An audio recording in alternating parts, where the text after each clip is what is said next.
Bismillahirrahmanirrahim. Assalamualaikum warahmatullahi wabarakatuh.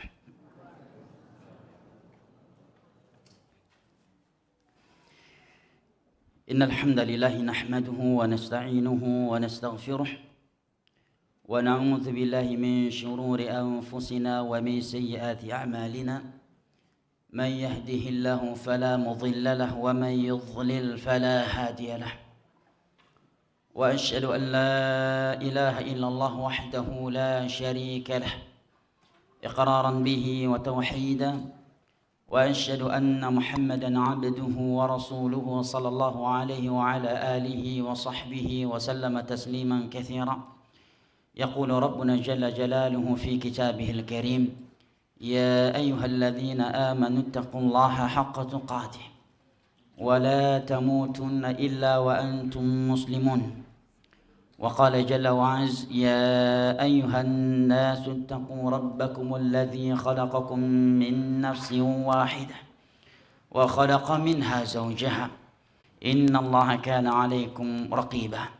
وقال جل وعز: يا أيها الذين آمنوا اتقوا الله وقولوا قولا سديدا يصلح لكم أعمالكم ويغفر لكم ذنوبكم ومن يطع الله ورسوله فقد فاز فوزا عظيما. أما بعد، فإن أصدق الحديث كلام الله وخير الهدي هدي محمد صلى الله عليه وسلم وشر الأمور محدثاتها فإن كل محدثة بدعة وكل بدعة ضلالة وكل ضلالة في النار أعاذني الله وإياكم منها. أيها الإخوة الكرام والأخوات الكريمات yang ana cintai dan muliakan rahimani Allah wa iyyakum wa baraka fikum. Kita bersyukur kepada Allah Jalla wa Ala yang kembali mempertemu dan mengumpulkan kita di rumahnya yang mulia ini, di majelis ilmu agama yang merupakan salah satu dari taman-taman syurga bagi seorang muslim dan muslimah di dunia ini. Dan kita bersyukur kepadanya pula yang telah berfirman: wa in ta'uddu ni'matallahi la tuhsuha innal insana ladzalumun kafar. Dan kalaulah kalian menghitung-hitung akan nikmat Allah atas kalian, la tuhsuha, niscaya kalian tidak akan mampu menghitungnya. Innal insana ladzalumun kafar. Sesungguhnya manusia itu pelaku kezaliman dan kekufuran. Dan bertemu atau berkumpulnya kita di majelis ilmu agama dan di dalam rumah Allah Jalla wa'ala yang seperti ini merupakan nikmat. Dan Nabi SAW bersabda di dalam hadis yang diriwayatkan oleh Imam Muslim dari Abu Hurairah radhiyallahu anhu: وَمَنْ سَلَكَ طَرِيقًا يَلْتَمِسُ فِيهِ عِلْمًا سَهَلَ اللَّهُ لَهُ بِهِ طَرِيقًا إِلَى الْجَنَّةِ وَمَا اجْتَمَعَ قَوْمٌ فِي بَيْتٍ مِّن بُيُوتِ اللَّهِ فَيَتَدَارَسُونَهُ فِيمَا بَيْنَهُمْ إِلَّا نَزَلَتْ عَلَيْهِمُ السَّكِينَةُ وَغَشِيَتْهُمُ الرَّحْمَةُ وَحَفَّتْهُمُ الْمَلَائِكَةُ وَذَكَرَهُمُ اللَّهُ فِي مَنْ عِندَهُ. Dan barang siapa yang menempuh sebuah perjalanan dalam rangka menuntut ilmu agama, niscaya Allah akan mudahkan baginya jalan menuju syurga. Dan tidaklah ada suatu kaum yang berkumpul di rumah Allah dalam rangka mengkaji dan mempelajari agama Allah illa nazalat alaihimus sakinah, kecuali akan turun ketenangan sakinah ilahi ke dalam dada-dada mereka. Wa ghasyiyatuhumur rahmah, tercurahkan rahmat Allah kepada mereka. Wa haffathumul malaikah, malaikat-malaikat Allah meliputi mereka. Wa dzakarahumullahu fi man indah, dan Allah Jalla wa Ala menyebut-nyebutkan nama-nama mereka dengan pujian dan sanjungan di hadapan malaikat-malaikat yang ada di sisinya.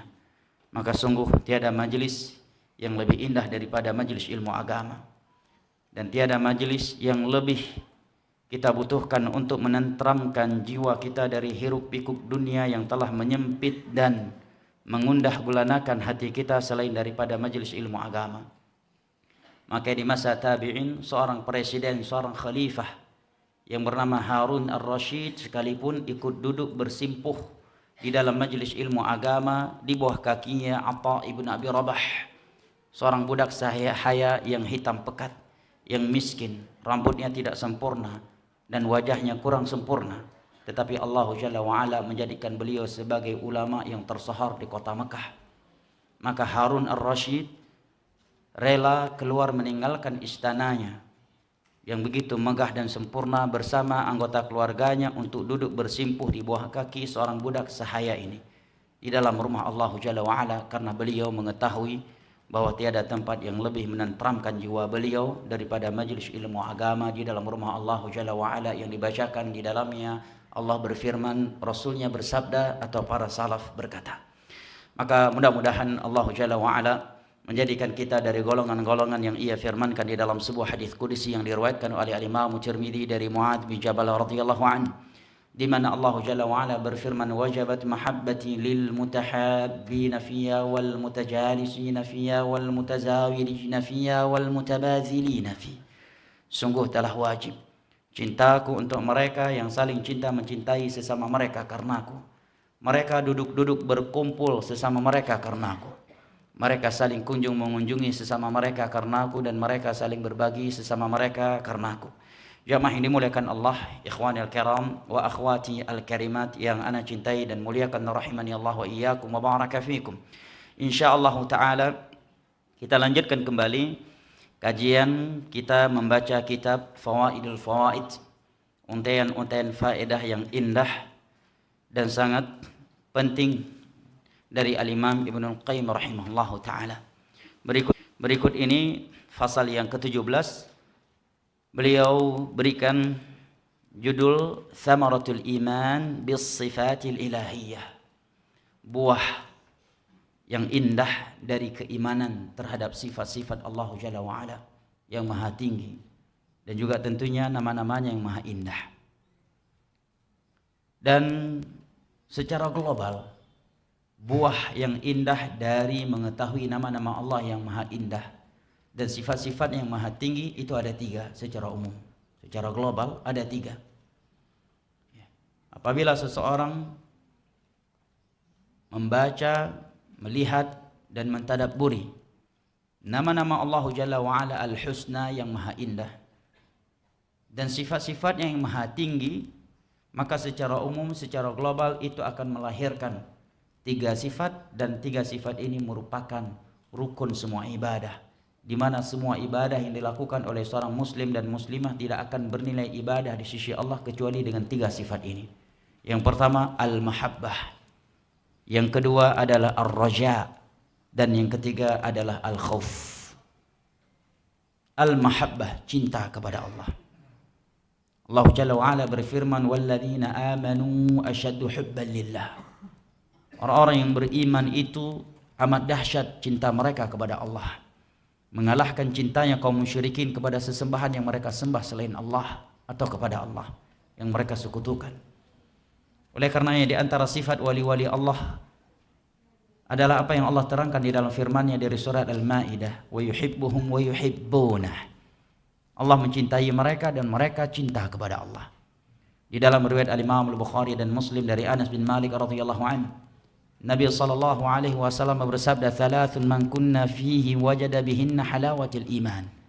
An yakuna Allah wa rasuluhu ahabba ilaihi mimma siwahuma, wa an yuhibbal mar'a la yuhibbuhu illa lillah, wa an yakraha an ya'uda fil kufr ba'da idh anqadahu Allah minhu kama yakrahu ay yuqdha." 3 hal apabila ada pada diri seseorang, maka dengannya dia akan merasakan betapa manisnya iman itu. Yang pertama, di mana Allah dan Rasulnya lebih ia cintai dari segala-galanya. Dia mencintai saudaranya semata-mata karena Allah Jalla wa'ala, dan dia tidak ingin kembali ke dalam kekufuran setelah Allah menyelamatkan dirinya darinya, seperti dia tidak ingin dilemparkan ke dalam neraka. Al-mahabbah, cinta. Yang kedua, dari 3 sifat yang merupakan rukun setiap ibadah yang keluar dari buah keimanan kepada nama-nama Allah yang maha indah dan sifat-sifat yang maha tinggi adalah ar-raja. Ar-raja, selalu optimis, berbaik sangka kepada Allah Jalla wa'ala. Ini sifat kedua yang akan lahir dari keimanan kepada nama-nama Allah yang maha indah dan sifat-sifat yang maha tinggi. Dan dengan sifat ini seseorang akan dimasukkan ke dalam syurga oleh Allah Jalla wa'ala. Bahkan 3 hari sebelum wafat, Nabi kita SAW sempat berpesan, la yamutanna ahadukum illa wahwa yuhsinu dhanna bi rabbih. Hadis riwayat Imam Al-Bukhari. Ini beliau katakan 3 hari sebelum wafatnya. La yamutanna ahadukum illa wahwa yuhsinu dhanna bi rabbih. Jangan sampai salah satu di antara kalian mati kecuali dalam keadaan optimis, berbaik sangka kepada Allah Jalla wa'ala.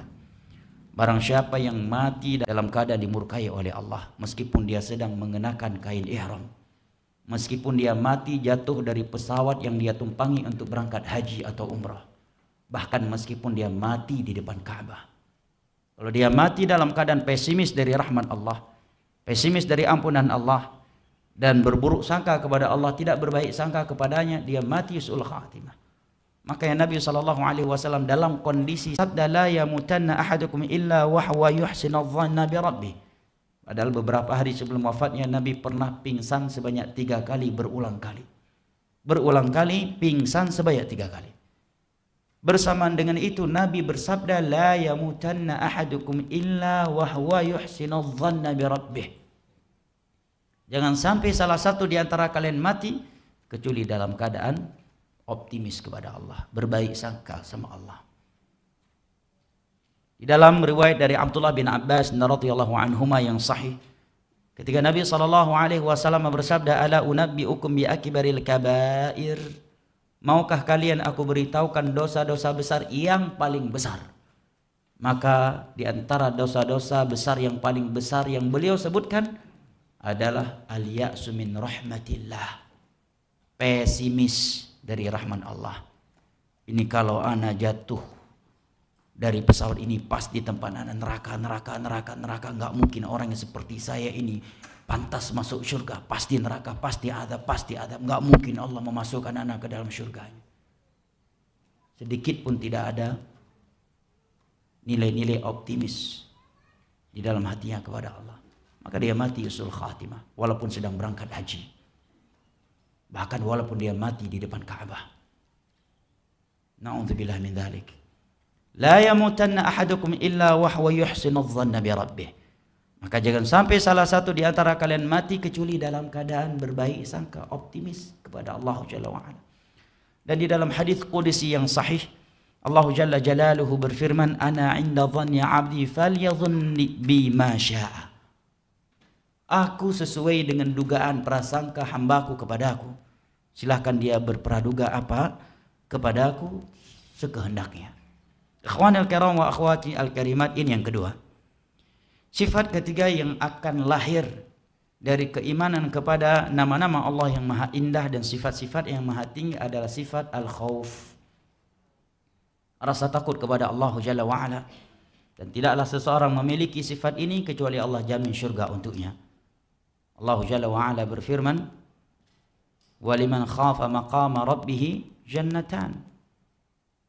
Bagi mereka yang memiliki rasa takut kepada Rabbnya akan diberikan syurga oleh Allah Jalla wa'ala. Allah Jalla wa'ala juga berfirman di dalam surat Yasin, innal ladzina yakhshawna rabbahum bil ghaibi lahum maghfiratun wa ajrun kabir.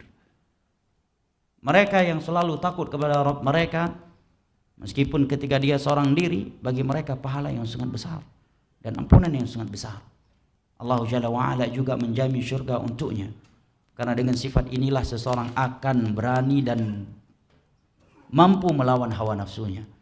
Di dalam surat An-Nazi'at, Allah Jalla wa'ala berfirman, wa amma man khafa maqama rabbih wa nahan nafsa 'anil hawa fa innal jannata hiyal ma'wa.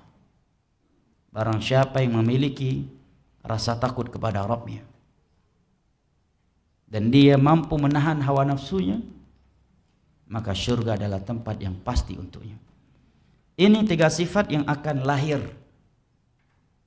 dari iman kepada nama-nama Allah yang maha indah dan sifat-sifat yang maha tinggi secara global. Dan 3 sifat ini merupakan rukun ibadah, kata Imam Ibn Qayyim. Seorang ulama tabi'in yang bernama Makhul rahimahullah, Beliau mengatakan man ta'abbadallaha bil hubbi wahdah fahuwa sufi zindiq. Wa man ta'abbadallaha bir raja'i wahdah fahuwa murji'i. Wa man ta'abbadallaha bil khawfi wahdah fahuwa khariji haruri. Wa man ta'abbadallaha bil hubbi wal raja'i wal khawfi fahuwa sunni muttabi'. Nah, barang siapa yang menyembah Allah hanya dengan cinta, tidak boleh mengharap surga dan keselamatan dari nerakanya kalau kita beribadah kepada, maka dia adalah sufi zindiq. Barang siapa yang menyembah Allah hanya dengan sifat roja, selalu optimis kepada Allah, berbaik sangka sama Allah dan bersandar kepada luasnya ampunannya sehingga dia bermudah-mudahan di dalam meninggalkan perintah Allah dan melanggar larangan-larangannya, maka dia akan menjadi seorang liberal atau bahkan ateis.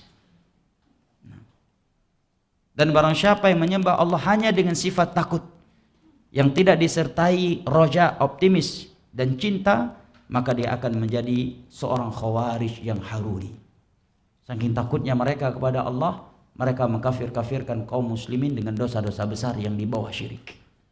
Saking takutnya mereka kepada Allah, sebagian mereka mengharap surga kepada Allah dengan membunuh Utsman bin Affan di samping Masjid Nabawi. Saking takutnya mereka kepada Allah, mereka membunuh, menangkap Ali bin Abi Thalib dan menusuknya dengan pisau, dan beliau sedang keluar dari rumahnya untuk memimpin salat subuh berjamaah di 10 terakhir bulan Ramadan. Saking takutnya mereka kepada Allah, mereka menangkap seorang wanita yang sedang hamil, kemudian mereka bunuh dan mereka korek bayinya hanya karena tidak mau memberontak kepada Ali bin Abi Thalib dan bergabung dengan mereka. Ini kaum khawarij.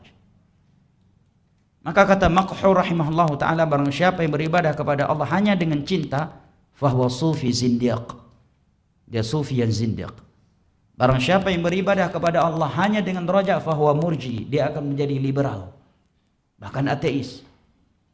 Dan barang siapa yang beribadah kepada Allah hanya dengan sifat takut yang tidak disertai oleh roja, dia akan ekstrim dalam beragama, dia akan keras dalam beragama seperti kaum khawarij. Tetapi kata beliau, barang siapa yang menyembah Allah dengan cinta, optimis dan takut kepada Allah, maka dialah sunni muttabi', pengikut sunnah Nabi SAW yang sesungguhnya. Nah, Imam Ibnu Qayyim rahimahullahu ta'ala di bab yang ke-17 ini, beliau ingin menjelaskan kepada kita thabaratul iman bis sifat al-ilahiyah, buah dari keimanan kepada sifat-sifat Allah yang maha tinggi, tentunya juga mencakup nama-nama Allah yang maha indah, karena tidaklah sifat Allah itu kecuali diambil dari nama-namanya. Ya, setiap nama Allah pasti mengandung sifat, namun tidak setiap sifat adalah nama. Nah, ikhwanil kiram wa akhwati al-karimat, namun secara global inilah buah dari iman kepada nama-nama Allah yang maha indah dan sifat-sifatnya. Siapa yang bisa mengulanginya kembali, insyaallah tidak dapat hadiah. Nah, antum, buah dari iman kepada nama-nama Allah yang maha indah dan sifat-sifat yang maha tinggi. Ada berapa tadi secara global? Sebelum kita membaca satu persatu dari Al-Imam Ibnu Qayyim, ada 3, Masya Allah. Yang pertama, Al-Mahabbah, Ahsan. Yang kedua, Ar-Raja, Masya Allah. Yang ketiga, Al-Khawf, Masya Allah. Barakallahu fik, Allah yahfadhak, Allahumma faqihu fid din wa alimhu ta'wil. Kata Imam Ibnu Qayyim rahimahullahu ta'ala, Al-Qur'anu kalamullah. Al-Qur'an adalah firman Allah. Dan ini bertentangan dengan akidahnya Jahmiyah yang mengatakan Al-Quran makhluk. Kaum muslimin berakidah Al-Quran kalamullah, adalah firman Allah Jalla wa'ala yang didengar oleh Jibril, kemudian Jibril menyampaikannya kepada Nabi kita sallallahu alaihi wasallam. Nazala bihi ruhul amin ala qalbika litakuna minal munzirin. Jibril turun membawa Al-Quran dari Rabbil Alamin kepada engkau, dia bacakan kepada engkau, kepada hatimu, agar engkau menjadi seorang nabi, menjadi seorang rasul yang membawa peringatan. Dan yang pertama kali mengatakan Al-Quran makhluk adalah kaum musyrikin, yang Allah Jalla wa'ala sebutkan di dalam surat Al-Mudaththir. Dia mengatakan in hadza illa qaulul bashar, tidaklah Al-Quran ini kecuali ucapan makhluk, bashar, manusia. Allah murka dengan ucapannya, maka Allah mengatakan sa'uslihi saqar wa ma adraka ma saqar la tubqi wa la tadhar lawahatun lil bashar. aku akan seret dia ke dalam neraka sakar. Ini ancaman dari Allah kepada siapa saja yang mengatakan Al-Quran makhluk. Sa'uslihi saqar wa ma adraka ma saqar la tubqi wa la tadhar. Orang yang akan masuk ke dalam neraka sakar akan meleleh, tiada yang tersisa sedikit pun dari tubuhnya, kemudian disiksa kembali dan akan abadi di dalamnya. Karena ini akidah yang membatalkan Islam. Al-Quran adalah kalam Allah, sautan wa harfan, adalah firman Allah Jalla wa Ala. Ikhwani al-kiram wa akhwati al-karimat, kenapa ketika beliau ingin berbicara tentang nama-nama Allah yang maha indah dan sifat-sifat yang maha tinggi serta buah darinya, beliau menyebutkan Al-Quran firman Allah terlebih dahulu? Siapa yang bisa menjawab?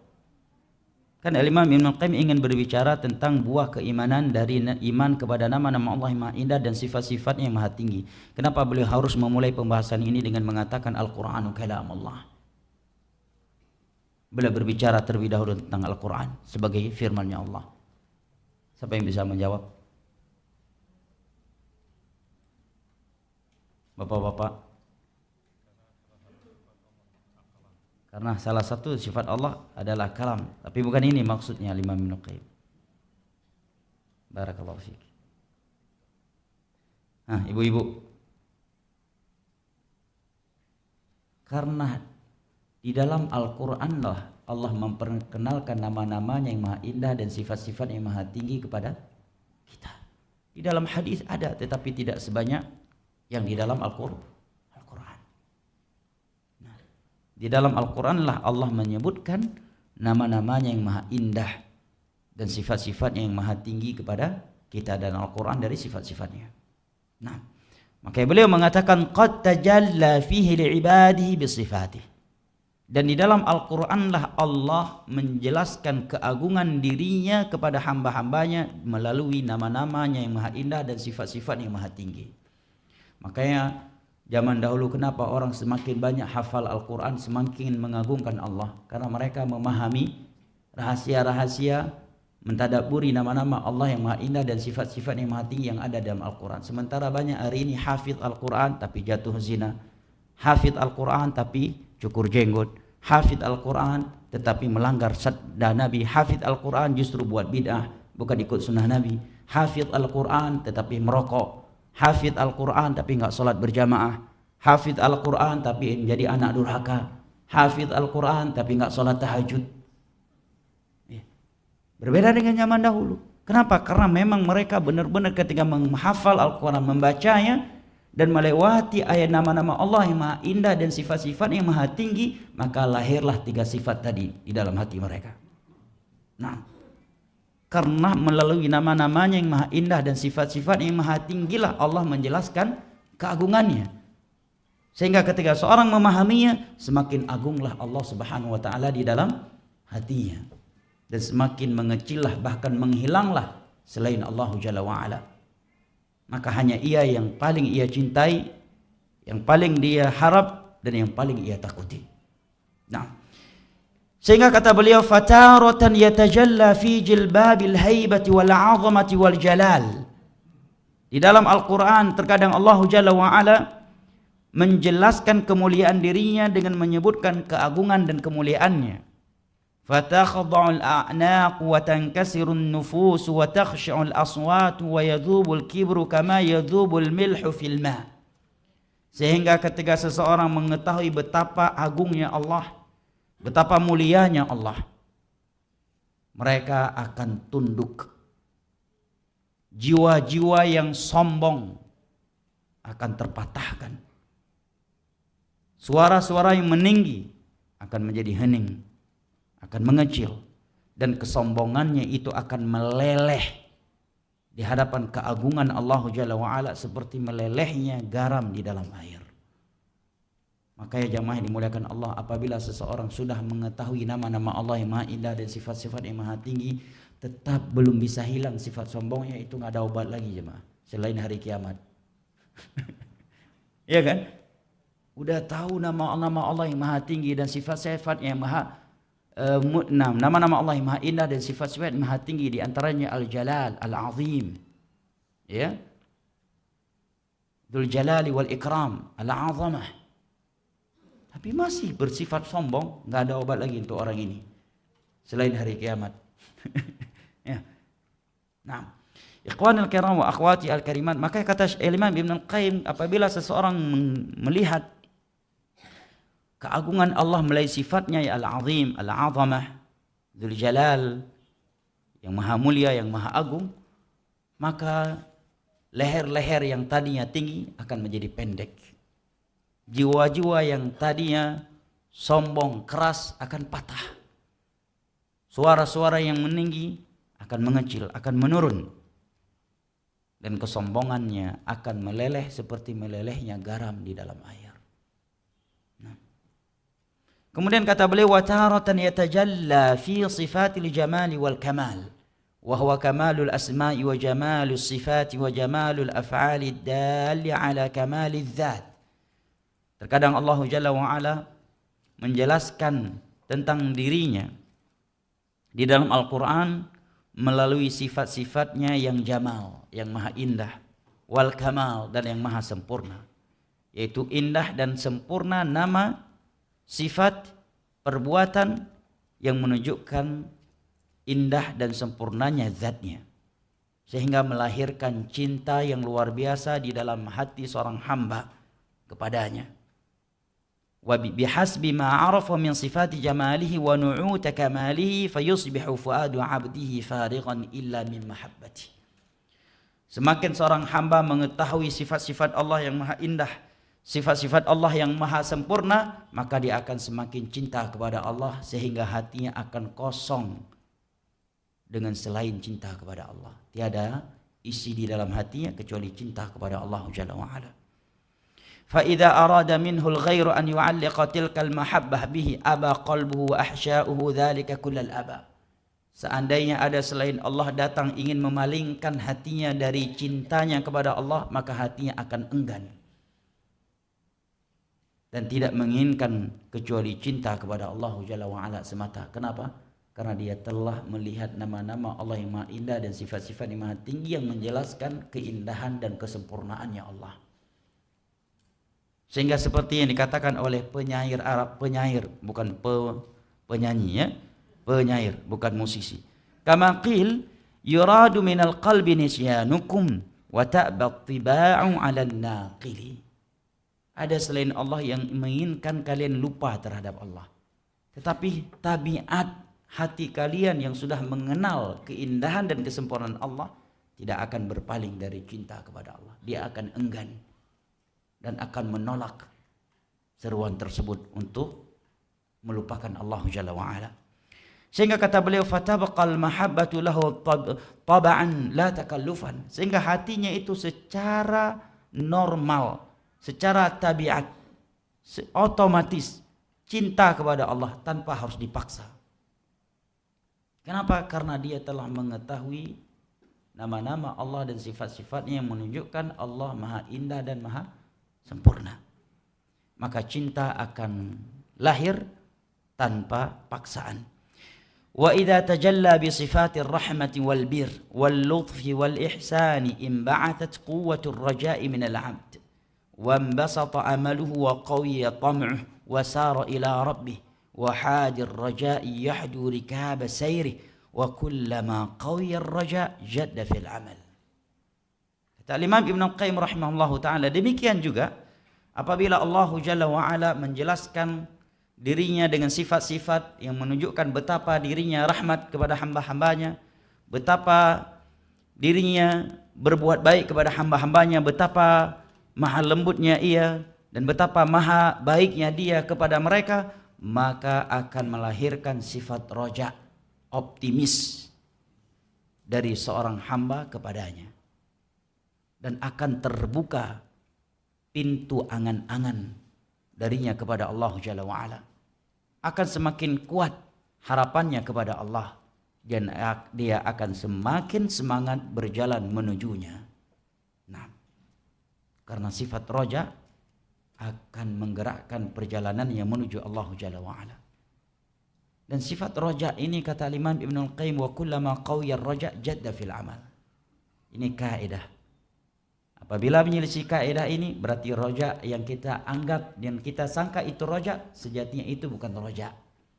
Kata beliau, roja yang sesungguhnya itu semakin kuat di dalam hati seorang hamba, maka akan semakin semangat pula dia beramal. Kalau ada orang malas beramal, malas melakukan ketaatan, tetapi semangat bermaksiat, kemudian yang mengatakan, tetapi saya sangat yakin Allah itu maha luas akan ampunannya. Saya sangat optimis ya kepada Allah Jalla wa'ala, karena Allah maha penyayang, karena Allah maha pengampun.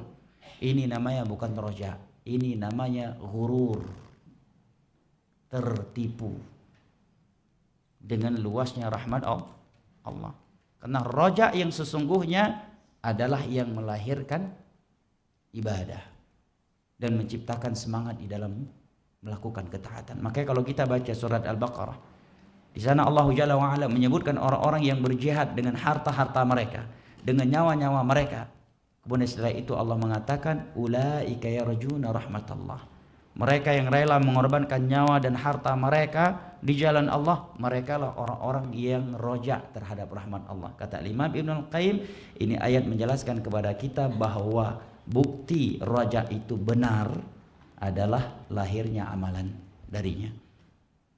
Apabila seseorang menganggap dirinya telah roja kepada Allah, sementara dia semakin malas beribadah kepada Allah dan semakin semangat bermaksiat kepadanya, sejatinya yang ada di dalam hatinya itu bukan roja, melainkan gurur.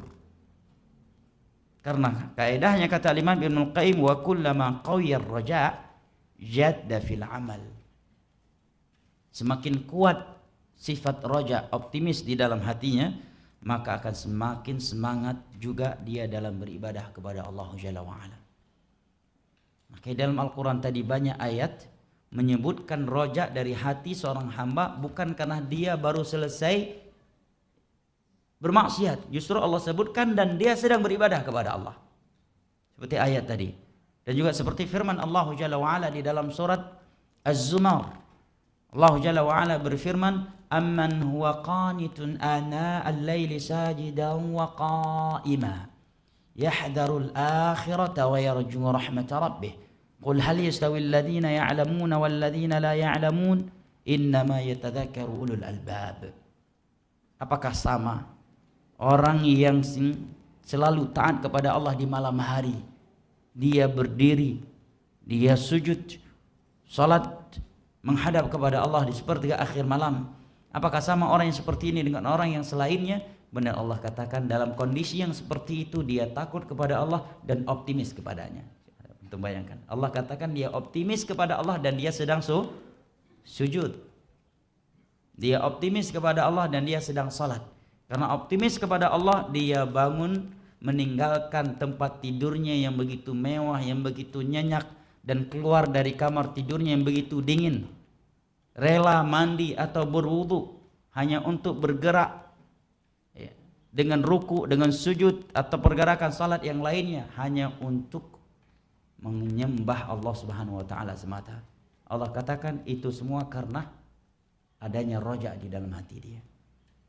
Maka kalau seseorang ibadahnya enggak semangat tetapi maksiat justru lancar, kemudian dia mengaku tetapi saya yakin Allah Maha Pengampun, hati ana sangat bersih, selalu berbaik sangka sama Allah, selalu optimis kepada Allah. Ini bukan roja namanya. Ini namanya ghurur. Karena roja yang betul, yang benar itu adalah roja yang melahirkan amalan dan menciptakan semangat dalam beribadah kepada Allah Jalla wa'ala. Logikanya kata Imam Ibnul Qayyim, kama annal badira kullama qawiya tam'uhu fil maghal ghallaqa ardahu bil bidhr wa idza dha'afa raja'uhu qassara fil badhr. Logikanya kata beliau seperti seorang petani yang optimis buah akan keluar dari tanaman yang dia tanamkan bijinya, maka dia akan semangat untuk menanamkan biji-biji lain yang di dalam tanah. Kenapa? Karena dia optimis ini tanaman akan tumbuh dan akan berbuah. Kan logikanya demikian. Tetapi apabila dia tidak optimis, dia pesimis, ini biji-bijian kalau dia tanam, dia pesimis akan tumbuh dan mengeluarkan bebuan darinya, maka dia akan malas, dia tidak akan menanam biji-bijian tersebut. Betul nggak? Itu logikanya kata beliau. Itu logikanya. Maka dalam Al-Quran seringkali petani itu dijadikan bahan renungan oleh Allah. Nah, karena ada filosofnya dengan seorang mukmin, maka ada hadis yang berbunyi, sebagian ulama mendhaifkan sanadnya namun maknanya sahih. Asdaqul asma al-Harith wa Hammam. Nama yang paling cocok untuk seorang mukmin adalah Harith dan Hammam. Harith artinya yang bercocok tanam. Seorang mukmin bercocok tanam di dunia ini. Dia tanamkan biji-bijian amalannya, kemudian dia akan memetik pahalanya dan syurga Allah di hari kiamat nanti. Hammam dari himmah, orang yang memiliki semangat dan cita-cita yang tinggi. Demikianlah seorang mukmin. Seorang penyair Arab mengatakan kun rajulan rijluhu fis sara wa hamatu himmatihi fis sarayan. Menjadilah engkau seorang lelaki yang kakinya berpijak di bumi tetapi cita-citanya tinggi di angkasa. Memang dia hidup lebih dari 1000 tahun setelah Nabi SAW. Dia nggak pernah sholat 5 waktu di belakang Nabi, tidak pernah haji dan umrah bareng Nabi, dia nggak pernah jihad bareng Nabi, tidak pernah duduk di majelisnya Nabi, Abu Bakar, Umar, Uthman dan para sahabat beliau lainnya radhiyallahu anhum. Tetapi cita-citanya sangat tinggi. Dia ingin bertemu dengan Nabi SAW. Dia ingin berpelukan dengan Nabi SAW. Dia ingin bertemu dengan Abu Bakar, dengan Umar, dengan Uthman dan Ali, dengan para sahabat beliau lainnya, dan dengan para nabiyin. Dia optimis, cita-citanya tinggi. Nah, kenapa? Karena ada roja di dalam hatinya. Sebagaimana seorang petani yang optimis dengan biji-bijian yang akan dia tanam, dia optimis akan tumbuh dan mengeluarkan buah-buahannya, maka dia akan semangat menanamkan biji-bijian tersebut. Tapi apabila dia pesimis, maka dia nggak akan semangat untuk menanamkan biji-bijian tanaman tersebut. Itu logikanya. Makanya kalau ada seorang mukmin mengaku mukmin kepada Allah dan dia menyangka dirinya sebagai orang yang optimis kepada Allah, selalu berbaik sangka sama Allah, tetapi justru malas beribadah dan semangat bermaksiat, berarti bukan roja yang ada di dalam hatinya itu, melainkan ghurur. Melainkan ghurur, tertipu dengan luasnya rahmat Allah dan ampunannya. Makanya kata Makhul tadi, man ta'abbadallaha birraja'i wahdah fahuwa murji'i. Barang siapa yang menyembah Allah hanya dengan sifat roja, dia akan menjadi liberal. Memang aneh nggak sholat, aneh nggak puasa, aneh nggak haji, aneh nggak umroh, aneh keluar masuk dari diskotik, tempat prostitusi, tetapi gua mah bersih banget hatinya. Ini kepedean namanya, bukan lagi gurur, udah lebih dari gurur, udah gurur pede lagi. Tapi gua mah selalu yakin Allah akan memasukkan aneh ke surga karena Allah Maha Pengampun, Allah Maha Penyayang. Rojak gua kuat banget katanya. Udah salah ini, nggak sadar lagi ya.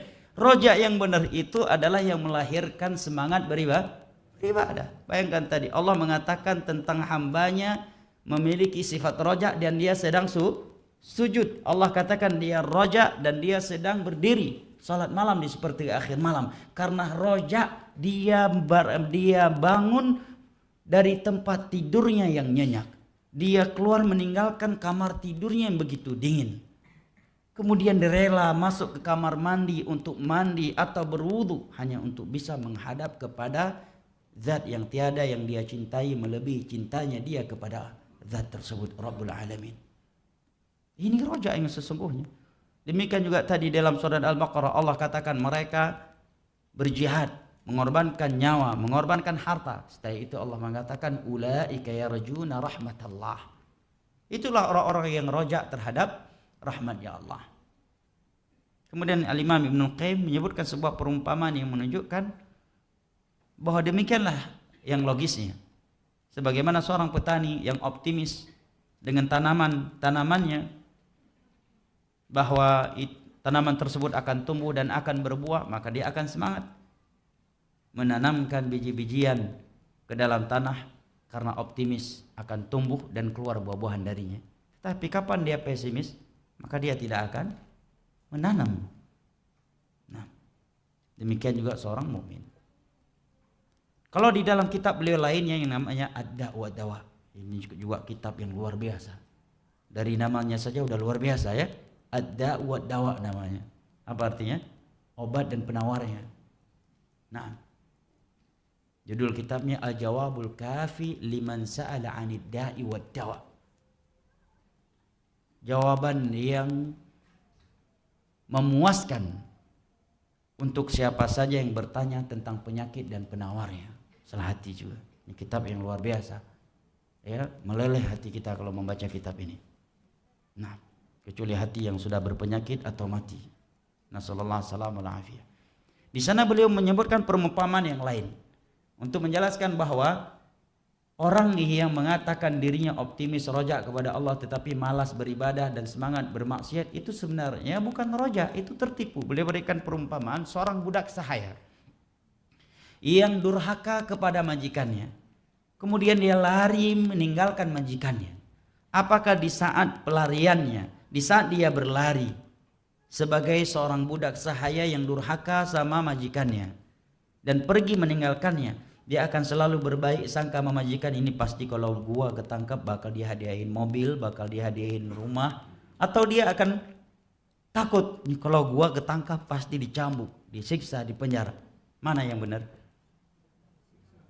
Nah, walillahil matsalul a'la. Allah memiliki perumpamaan yang lebih tinggi. Laisa kamitslihi syai' wa huwas samiul basir, tentunya. Tiada sesuatu yang serupa dengan Allah dan Allah Maha mendengar dan Maha melihat. Itu logikanya kata Imam Ibnu Al-Qayyim. Nah, ikhwanul kiram wa akhwati al-karimat, intinya kata beliau di antara buah dari keimanan kepada nama-nama Allah yang maha indah dan sifat-sifat yang maha tinggi adalah lahirnya roja. Kapan sifat ini, sifat roja ini lahir? Tatkala seseorang melihat nama-nama Allah dan sifat-sifat yang menunjukkan betapa luasnya rahmat Allah, betapa maha baiknya Allah, betapa maha lembutnya Allah kepada manusia ini. Bayangkan jamaah yang dimuliakan Allah, seandainya seseorang memiliki umur 100 tahun lamanya, dan selama 100 tahun kurang 1 menit dia pernah menduakan Allah, pernah berperang dulu melawan seorang Nabi Allah Jalla wa'ala, pernah berzina mungkin ribuan kali, pernah membunuh jutaan nyawa, dia pernah merampok, dia pernah berjudi, dia pernah durhaka sama orang tuanya. Kemudian 1 menit sebelum matinya bertobat, Allah terima taubatnya dan semua dosa-dosa tadi Allah hilangkan dan Allah anggap dia tidak pernah melakukannya. Ada yang lebih luas rahmatnya dari zat yang seperti ini? Makanya kata para ulama, sungguh keras hati seorang hamba yang tidak punya roja di dalam hatinya kepada Allah. Seperti itu luasnya ampunan Allah. Tetapi bisa-bisanya sebagian orang pesimis dari rahmat Allah. Makanya pesimis dari rahmat Allah Nabi jadikan merupakan dosa besar yang paling besar. Ada yang lebih rahmat dari ini jamaah? Kita melakukan maksiat siang dan malam, Allah tawarkan taubat, Allah ampuni, dan dosa yang kamu lakukan tadi dia anggap tidak ada, dan kamu dianggap tidak pernah melakukannya. Gimana tuh? Qul ya ibadiyalladzina asrafu ala anfusihim la taqnatu min rahmatillah innallaha yaghfiru dzunuba jami'a innahu huwal ghafurur rahim. Katakanlah kepada hamba-hambaku yang telah melampaui batas dalam berdosa, pernah menyekutukan Allah, pernah ingin membunuh Nabi, nah, pernah berzina, pernah berminum khamar, pernah berjudi, pernah riba, pernah membunuh, pernah merampok, bahkan na'udzubillah pernah berzina dengan ibu kandungnya sendiri. Iyadzan billah. Kemudian dia bertaubat, Allah terima taubatnya. Innahu huwal ghafurur rahim. Sehingga Allah maha pengampun lagi maha pengasih. Dalam riwayat Imam Muslim, Abdullah Amr bin As ini salah satu tokoh Mekah sebelum masuk Islam, dan termasuk dari tokoh Mekah yang dikirim oleh penduduk Mekah ke Habasyah untuk memprovokasi Raja Najasyi terhadap kaum muslimin yang sedang hijrah di sana agar mereka dikembalikan ke Mekah, kembali untuk bisa disiksa dan diganggu kembali oleh mereka. Amr bin As dalam riwayat Imam Muslim menyebutkan cita-cita terbesar beliau sebelum masuk Islam adalah memenggar leher Nabi kita sallallahu alaihi wasallam. Dan tiada wajah yang lebih beliau benci di atas permukaan bumi ini setelah wajahnya Nabi, selain wajahnya Nabi sallallahu alaihi wasallam. Suatu ketika beliau mendatangi Nabi sallallahu alaihi wasallam, mengatakan, "Ya Rasulullah, ubayyi'uka walakin ashtariط." Wahai Rasulullah, aku akan membaiatmu untuk masuk Islam, tetapi dengan satu syarat. Nabi mengatakan, "Tashtaritu madha?" Mada? Syarat apa yang kau inginkan? Ini bentuk kecerdasan Nabi kita. Jangan asal langsung jawab iya, rupanya syaratnya bunuh diri nanti. Atau syaratnya merugikan kita. Nabi mengatakan, "Tashtaritu mada?" Syarat apa yang engkau buat? Kata Amr bin As, syarat aku akan masuk Islam adalah ayyaghfirallahu li. Allah mau mengampuni dosa-dosaku. Beliau tidak mengatakan syarat aku masuk Islam, PU tahun ini 50%-nya untuk anak. Ya, PL jalan ya di Jakarta Timur untuk anak. Syarat saya masuk Islam diangkat menjadi gubernur Mekah. Dijadikan sebagai kadis di Yaman. Dan sebagainya. Enggak. Syarat saya masuk Islam wahai Rasulullah agar Allah mau mengampuni dosa-dosaku. Karena cita-citaku terbesar sebelum ini adalah memenggal lehermu. Dan tidak ada wajah yang lebih aku benci daripada wajahmu wahai Rasulullah.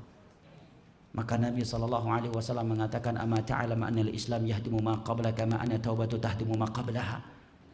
Wahai Amr bin As, apakah kamu tidak tahu bahwa Islam, taubat itu menghapuskan dosa-dosa yang sebelumnya?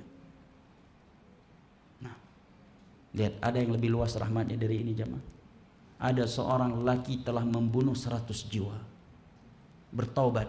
Kemudian dalam perjalanannya menuju lingkungan yang baik untuk berada di sana, dia mati dalam keadaan hatinya udah bertaubat. Dalam riwayat Al-Imam Al-Bukhari dari Abu Hurairah radhiyallahu anhu, Nabi bercerita, "Kanat imra'atun baghiyun." Dahulu ada seorang wanita pelacur. Menunjukkan apa? Dia zina bukan sekali, dua kali. Nabi namakan dia imra'atun baghiyun. Itu bahasa dari Nabi. Ada seorang wanita pelacur. Suatu ketika dia berjalan, kemudian melihat seekor anjing yang hampir mati kehausan. Fanaza'at mukhaha. Dia pun melepaskan sepatunya demi anjing ini. Turun ke dalam sumur mengambil air dengan sepatunya, kemudian dia minumkan kepada anjing yang hampir mati ini. Ini kata Al-Imam Ibnu Qayyim menunjukkan keikhlasan di dalam dadanya. Karena tidak ada potensi riya di situ. Yang pertama, di tengah-tengah padang pasir. Dia melakukannya bukan sedang di depan kamera. Ya kan? Nah, yang kedua, yang mau dia bantu anjing. Apa yang mau diharapkan kepada seekor anjing? Kalau dia membantu seorang presiden, seorang gubernur, seorang bupati, seorang pejabat, besar potensi dia tidak ikhlas. Ya kan? Memang dia bantu berikan tiket PP seorang pejabat, tapi tujuannya apa? Agar PL-nya dapat, agar tendernya dimenangkan. Besar potensi tidak ikhlas. Ini yang dia bantu seekor anjing. Menunjukkan kata Imam Ibnu Qayyim keikhlasan yang luar biasa darinya. Maka kata Imam Ibnu Qayyim, kata Nabi SAW, "Fasyakarallahu laha wa ghafara laha wa adkhalaha al-jannah." Allah mensyukuri perbuatannya itu. Allah mengampuni dosa-dosanya, kemudian Allah masukkan dia ke dalam syurganya. Ada yang lebih luas rahmatnya dari Zat yang maha rahmat ini. Dalam riwayat Al-Imam Al-Bukhari dari Zaid bin Al-Juhani radhiyallahu an, dari Khalid Al-Juhani radhiyallahu an, bahwa ada seorang wanita datang kepada Nabi dan Nabi sedang bersama para sahabatnya. Dia mengatakan, "Ya Rasulullah, inni hubla minaz zina." Wahai Rasulullah, aku sudah hamil karena zina. Fa'aqim alayya al-had. Tolong tegakkan hukum had zina, rajam pada diriku. Maka Nabi mengatakan, "Irji'i ila ahlik." Kembalilah kamu ke keluargamu sampai engkau melahirkan bayimu ini. Kemudian Nabi berpesan kepada keluarga wanita ini, kepada ayah, ibu, abang-abang dan kerabatnya, "Ahsini ilaiha." Tolong kalian berbuat baik kepada wanita ini. Jangan ada yang mencalanya, jangan ada yang mencaci makinya, jangan ada yang memukulnya. Maka setelah wanita ini melahirkan bayinya, jarak yang begitu panjang berarti kan, dia kembali datang kepada Nabi dan mengatakan, "Ya Rasulullah, tolong tegakkan hukum had zina kepada aku. Ini anak sudah aku lahirkan. Kemudian Nabi mengatakan, irji'i ila ahli, kembalilah kamu ke keluargamu dan susui bayimu ini sehingga engkau menyapihnya. Dia pun kembali dan menyusui anaknya tersebut sehingga menyapihnya. Setelah selesai menyapihnya, berarti berapa lama itu waktunya jemaah?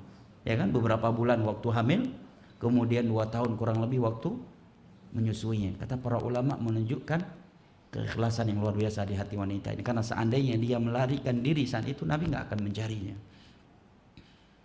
Setelah itu dia kembali lagi kepada Nabi dan mengatakan, ya Rasulullah, aqim alayyal hajj, tolong tegakkan hukum had zina kepada aku. Maka Nabi pun mengumpulkan kaum muslimin, dia diletakkan di suatu tempat, kemudian mereka merajam dia dengan batu sampai meninggal dunia dengan berlumuran darah. Setelah meninggal dunia, Nabi justru menjadi imam salat jenazah wanita ini. Melihat kejadian ini, maka Umar radhiyallahu anhu mengatakan, ya Rasulullah, atusalli alaiha wa qad zanat? Wahai Rasulullah, engkau akan menjadi imam salat jenazah wanita ini padahal dia telah berzina? Tanya Umar.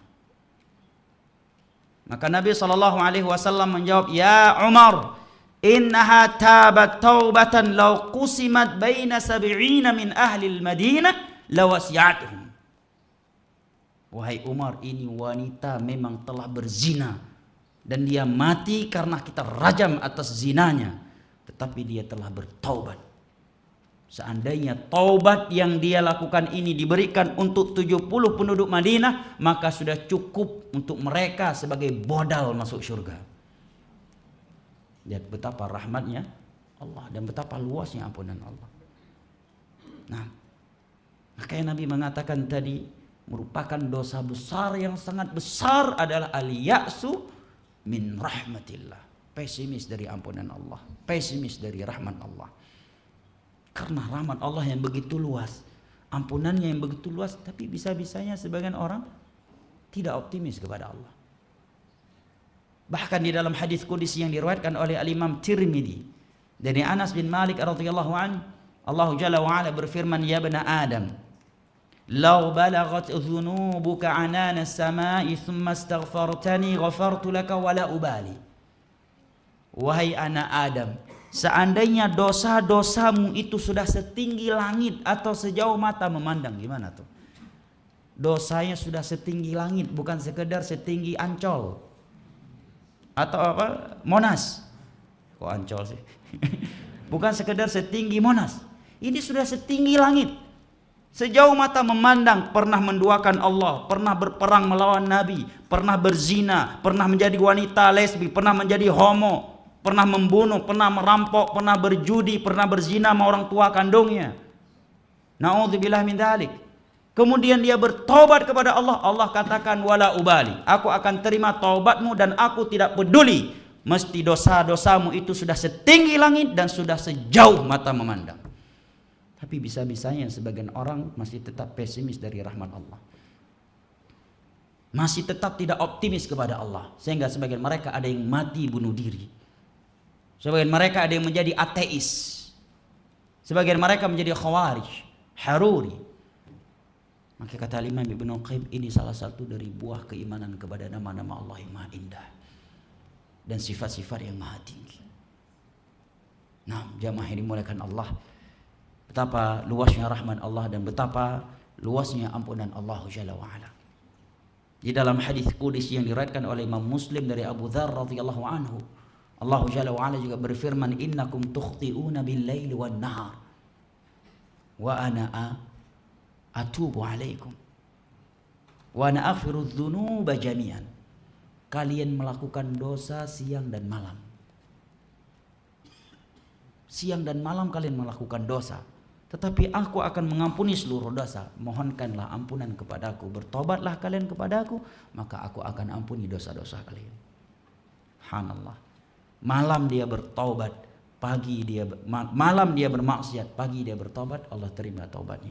Dan dosa-dosa yang dia lakukan di malam hari Allah hapus dan Allah anggap dia tidak pernah melakukannya.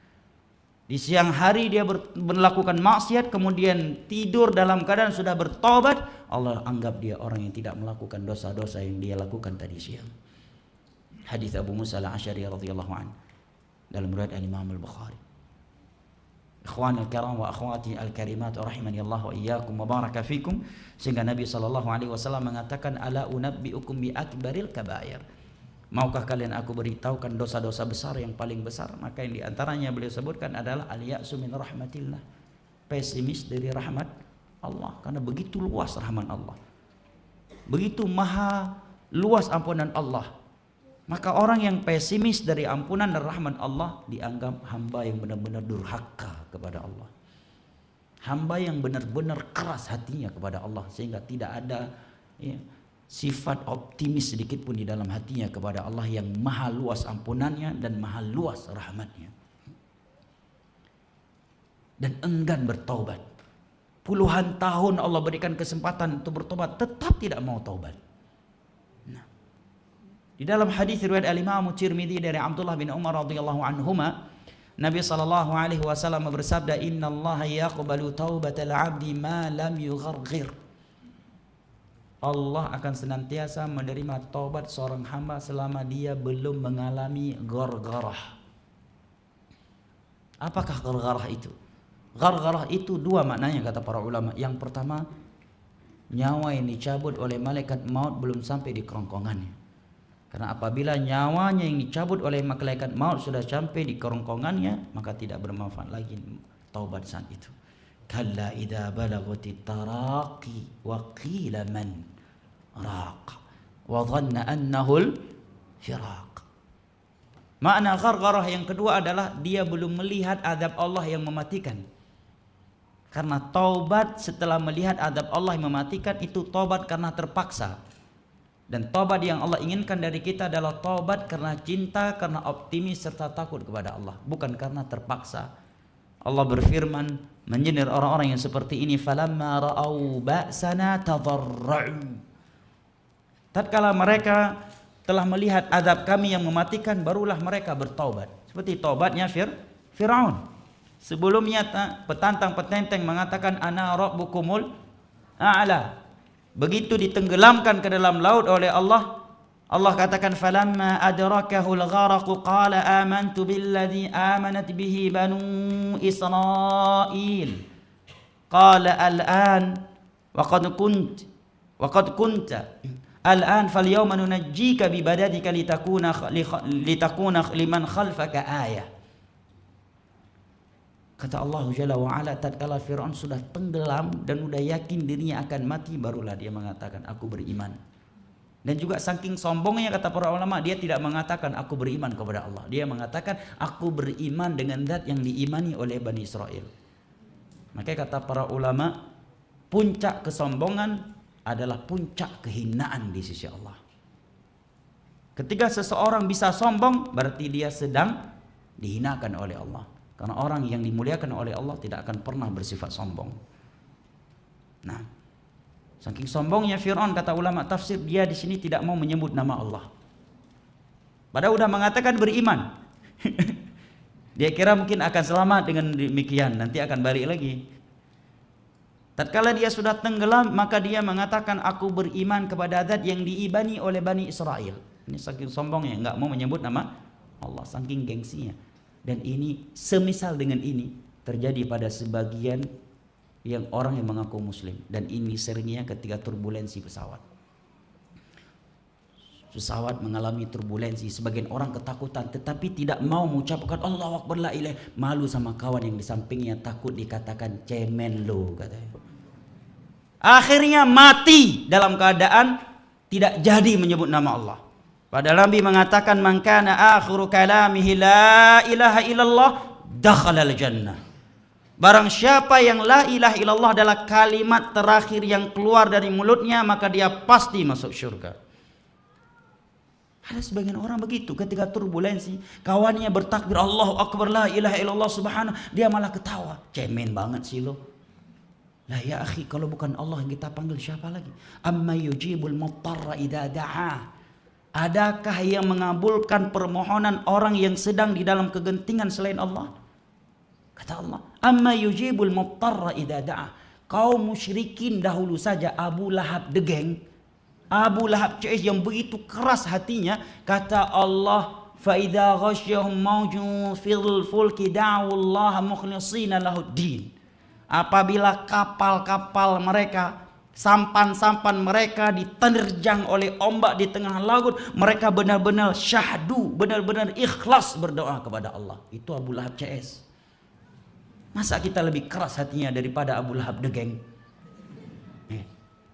Abu Lahab the Gang, kalau sedang diterjang ombak di tengah laut, meleleh hati mereka, syahdu, mereka berdoa kepada Allah dengan hati yang ikhlas.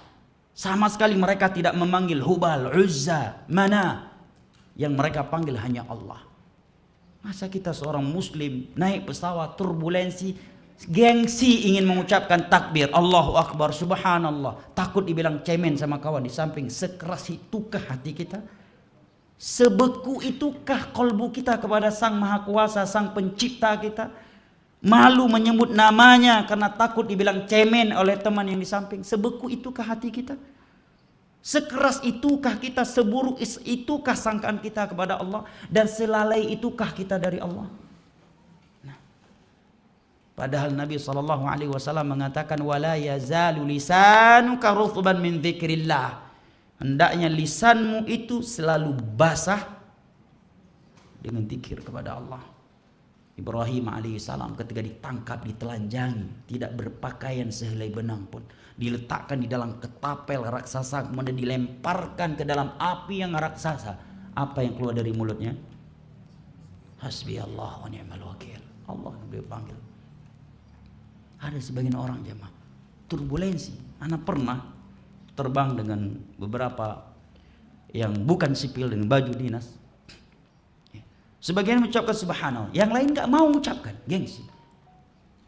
Sampai anak marahin di situ. Kapan lagi marahin orang seperti itu kalau bukan dalam pesawat? Kalau di luar pesawat kita yang ditempelin, ya kan?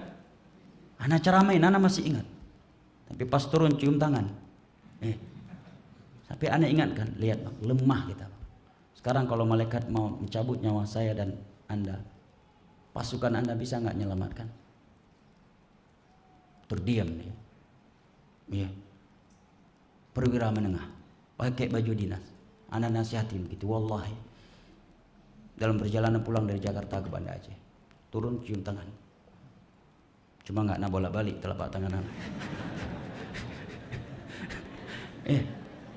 Lemah. Iya.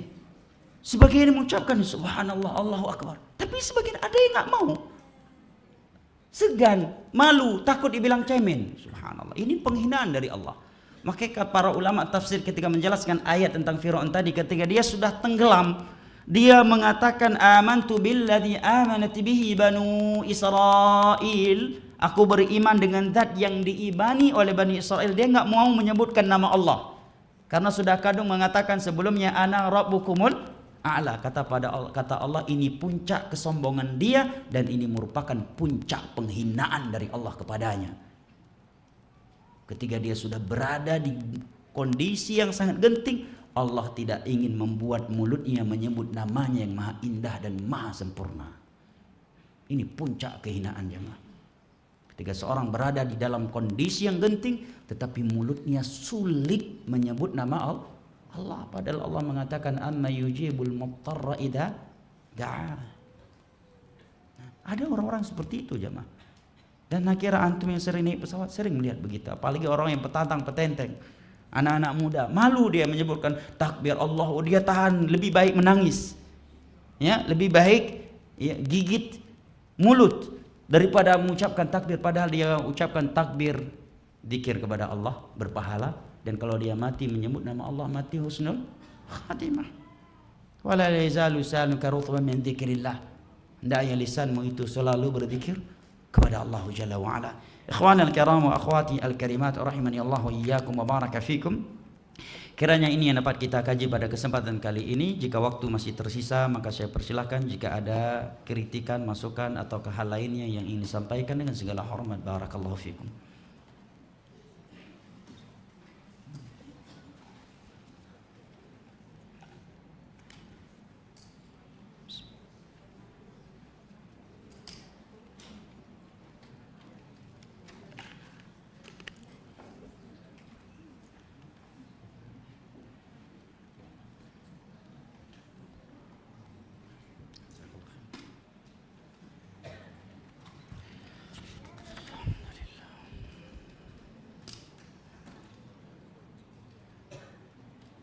Izin bertanya Ustadz, bagaimana ana dan istri menghindari atau menolak ajakan orang tua atau keluarga untuk menghadiri acara-acara yang bertentangan dengan syariat Islam? Bagaimana cara menolakkannya agar tidak menyakiti atau menyinggung? Sulit. Ya, menjawab mau atau tidak karena alasan agama dengan cara yang tidak menyinggung hati orang sulit. Ya, ana nggak tahu caranya bagaimana. Kalau syaratnya tidak menyinggung hati orang. Karena Nabi aja yang paling sempurna akhlaknya, ketika bicara masalah agama, ketika beliau menyebutkan mau atau tidak kepada kaumnya, juga menyinggung hati mereka. Nabi Ibrahim sampai-sampai diusir oleh ayahnya, dikatakan oleh ayahnya, la arjumannaka wahjurni maliya. Kamu akan saya lempar dengan batu atau kamu saya usir nanti. Padahal bahasa Nabi Ibrahim cukup lembut. Allah sebutkan kan di ayat-ayat surat Maryam, wadhkur fil kitabi Ibrahim innahu kana siddiqan nabiyya idh qala li abihi ya abati lima ta'budu ma la yasma'u wa la yubsir wa la yughni 'anka syai'a ya abati inni qad ja'ani minal 'ilmi ma lam ya'tika fattabi'ni ahdika siratan sawiyya. Ya abati la ta'budi syaitan inna syaitana kana lirrahmani 'asiya. Ya abati inni akhafu an yamassaka 'adzabun minar rahmani fatakuna li syaitani waliya. Dengan cara yang penuh adab dan pemuliaan dari seorang anak kepada ayahnya. Pada ayahnya kafir musyrik, tapi Nabi Ibrahim memanggil ya abati, wahai ayahanda tercinta. Itu arti ya abati, panggilan yang paling lembut, ya abati. Dan pengingkaran beliau pun dengan konteks pertanyaan, metode pertanyaan. Kenapa ayah tercinta menyembah berhala-berhala ini padahal dia tidak bisa mendengar, melihat dan memberikan manfaat? Beliau tidak mengatakan jangan disembah, ini berhala, tidak bisa melihat, tidak bisa mendengar, dasar orang dungu. Enggak. Tapi kata Ibrahim, wahai ayahanda tercinta, kenapa? Beliau tidak mengatakan jangan menyembah, tetapi beliau justru menggunakan pertanyaan, kenapa? Orang biasanya kalau kita nasihati dengan konteks pertanyaan lebih bisa menerima. Ada kawan misalkan minum khamar, kita katakan, jangan minum khamar, dasar dungu, emangnya nggak tahu ya khamar begitu buruk. Dengan bahasa teman, bro, kenapa masih minum khamar? Apa manfaatnya bro menurut ente? Coba ente pikir bro, mana lebih baik hidup ente dengan minum khamar, dengan hidup tanpa minum khamar, mana lebih bagus? Mana kira-kira yang lebih bisa diterima oleh seseorang? Yang pertama tadi atau yang kedua? Yang kedua. Karena konteks pertanyaan masih menunjukkan penghargaan kita kepada dirinya. Nah, ini yang dilakukan oleh Nabi Ibrahim. Kenapa wahai ayahanda tercinta engkau menyembah sesuatu yang tidak bisa melihat, mendengar dan memberikan manfaat? Dan seterusnya masih dipanggil ya abati, tersinggung juga. Maka kalau Anda bertanya bagaimana cara saya menolak ajakan mereka yang melanggar syariat Allah tetapi cara tersebut tidak menyinggung hati mereka, maka jawaban ana wallahu a'lam la adri. La adri bagaimana caranya. Ya kan? Karena misalkan dia ajak bicara mungkar, Anda wajib mengingkari. Wajib mengingkari, harus mengatakan itu mungkar. Selemah-lemahnya enggak berani mungkar, paling menjauhinya dan diam. Kan itu kata Nabi. Nah, kalau Anda bilang ana lagi kurang enak badan kali ini, ajakan kedua, ketiga, keempat, kelima masih itu juga alasannya, akan enggak, wih bohong ini. Setiap diajak kata sakit gigi, setiap diajak kata enggak enak badan, lagi enggak fit dan sebagainya. Antum jadi dilema nanti. Sampai kapan antum bilang lagi enggak selera makan ketika diajak ke tahlilan? Lagi sibuk. Kalau qadarullah alasan itu enggak bisa dipakai lagi. Tapi kalau dari awal bilang nggak bisa, itu bid'ah. Walaupun itu Wahabi misalkan. Tapi ya, walaupun nggak harus sekeras itu juga. Ini kan di depan mic, jadi terasa lebih keras ya. Ya. Atau maksiat, langsung itu nggak boleh ya, itu haram. Dibenci, ya memang itu konsekuensinya. Ada yang lebih lembut dalam berdakwah daripada Nabi Muhammad SAW. Yang syirik tetap beliau bilang syirik. Yang bid'ah tetap beliau bilang bid'ah. Yang haram tetap beliau bilang haram. Ada yang lebih lembut daripada Nabi. Ada yang lebih pandai dalam berdakwah daripada Nabi. Ada yang lebih hikmah. Ada yang lebih tahu cara memasukkan manusia ke dalam surga Allah daripada beliau? Gak bisa jawab. Antum misalkan diajak hari ini, antum bilang ana lagi nggak feel, lagi nggak semangat. Oke, yang pertama. Yang kedua, nanti mau pakai alasan apa lagi? Ya, kalau mungkin jumpanya setahun sekali mungkin masih bisa kita kucing-kucingan, ya kan? Tapi ini jumpa tiap hari dan itu acara hampir setiap minggu. Gimana cara kucing-kucingan? Maaf tadi saya nggak tahu. Besok ada yang meninggal lagi. Bahkan seminggu mungkin ada 3 kali acara itu. Nggak bisa.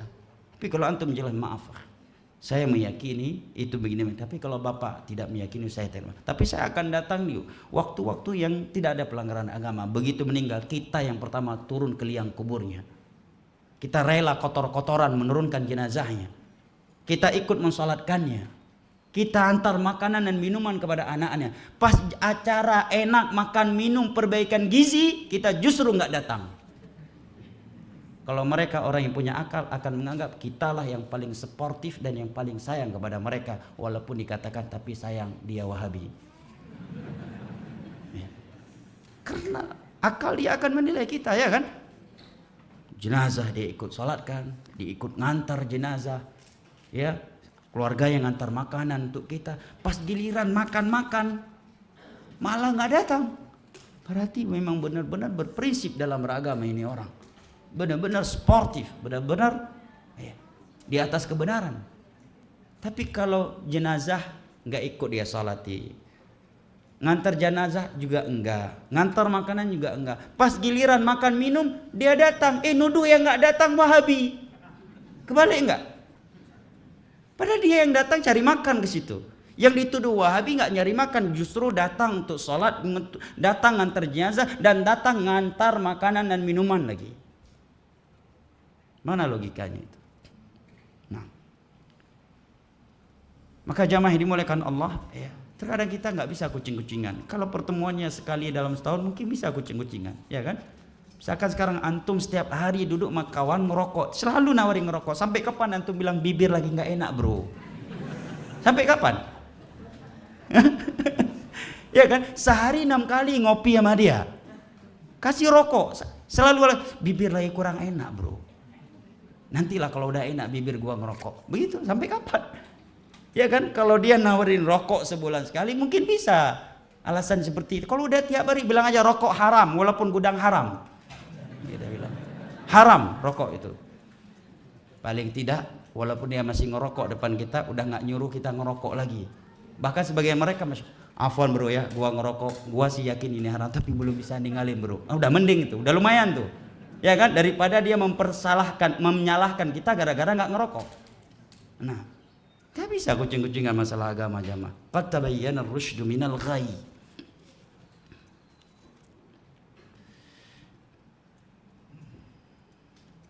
Bismillahirrahmanirrahim. Maaf ya Ustadz, anak izin melenceng dari tema. Nggak apa-apa melenceng dari tema selama nggak melenceng dari Islam.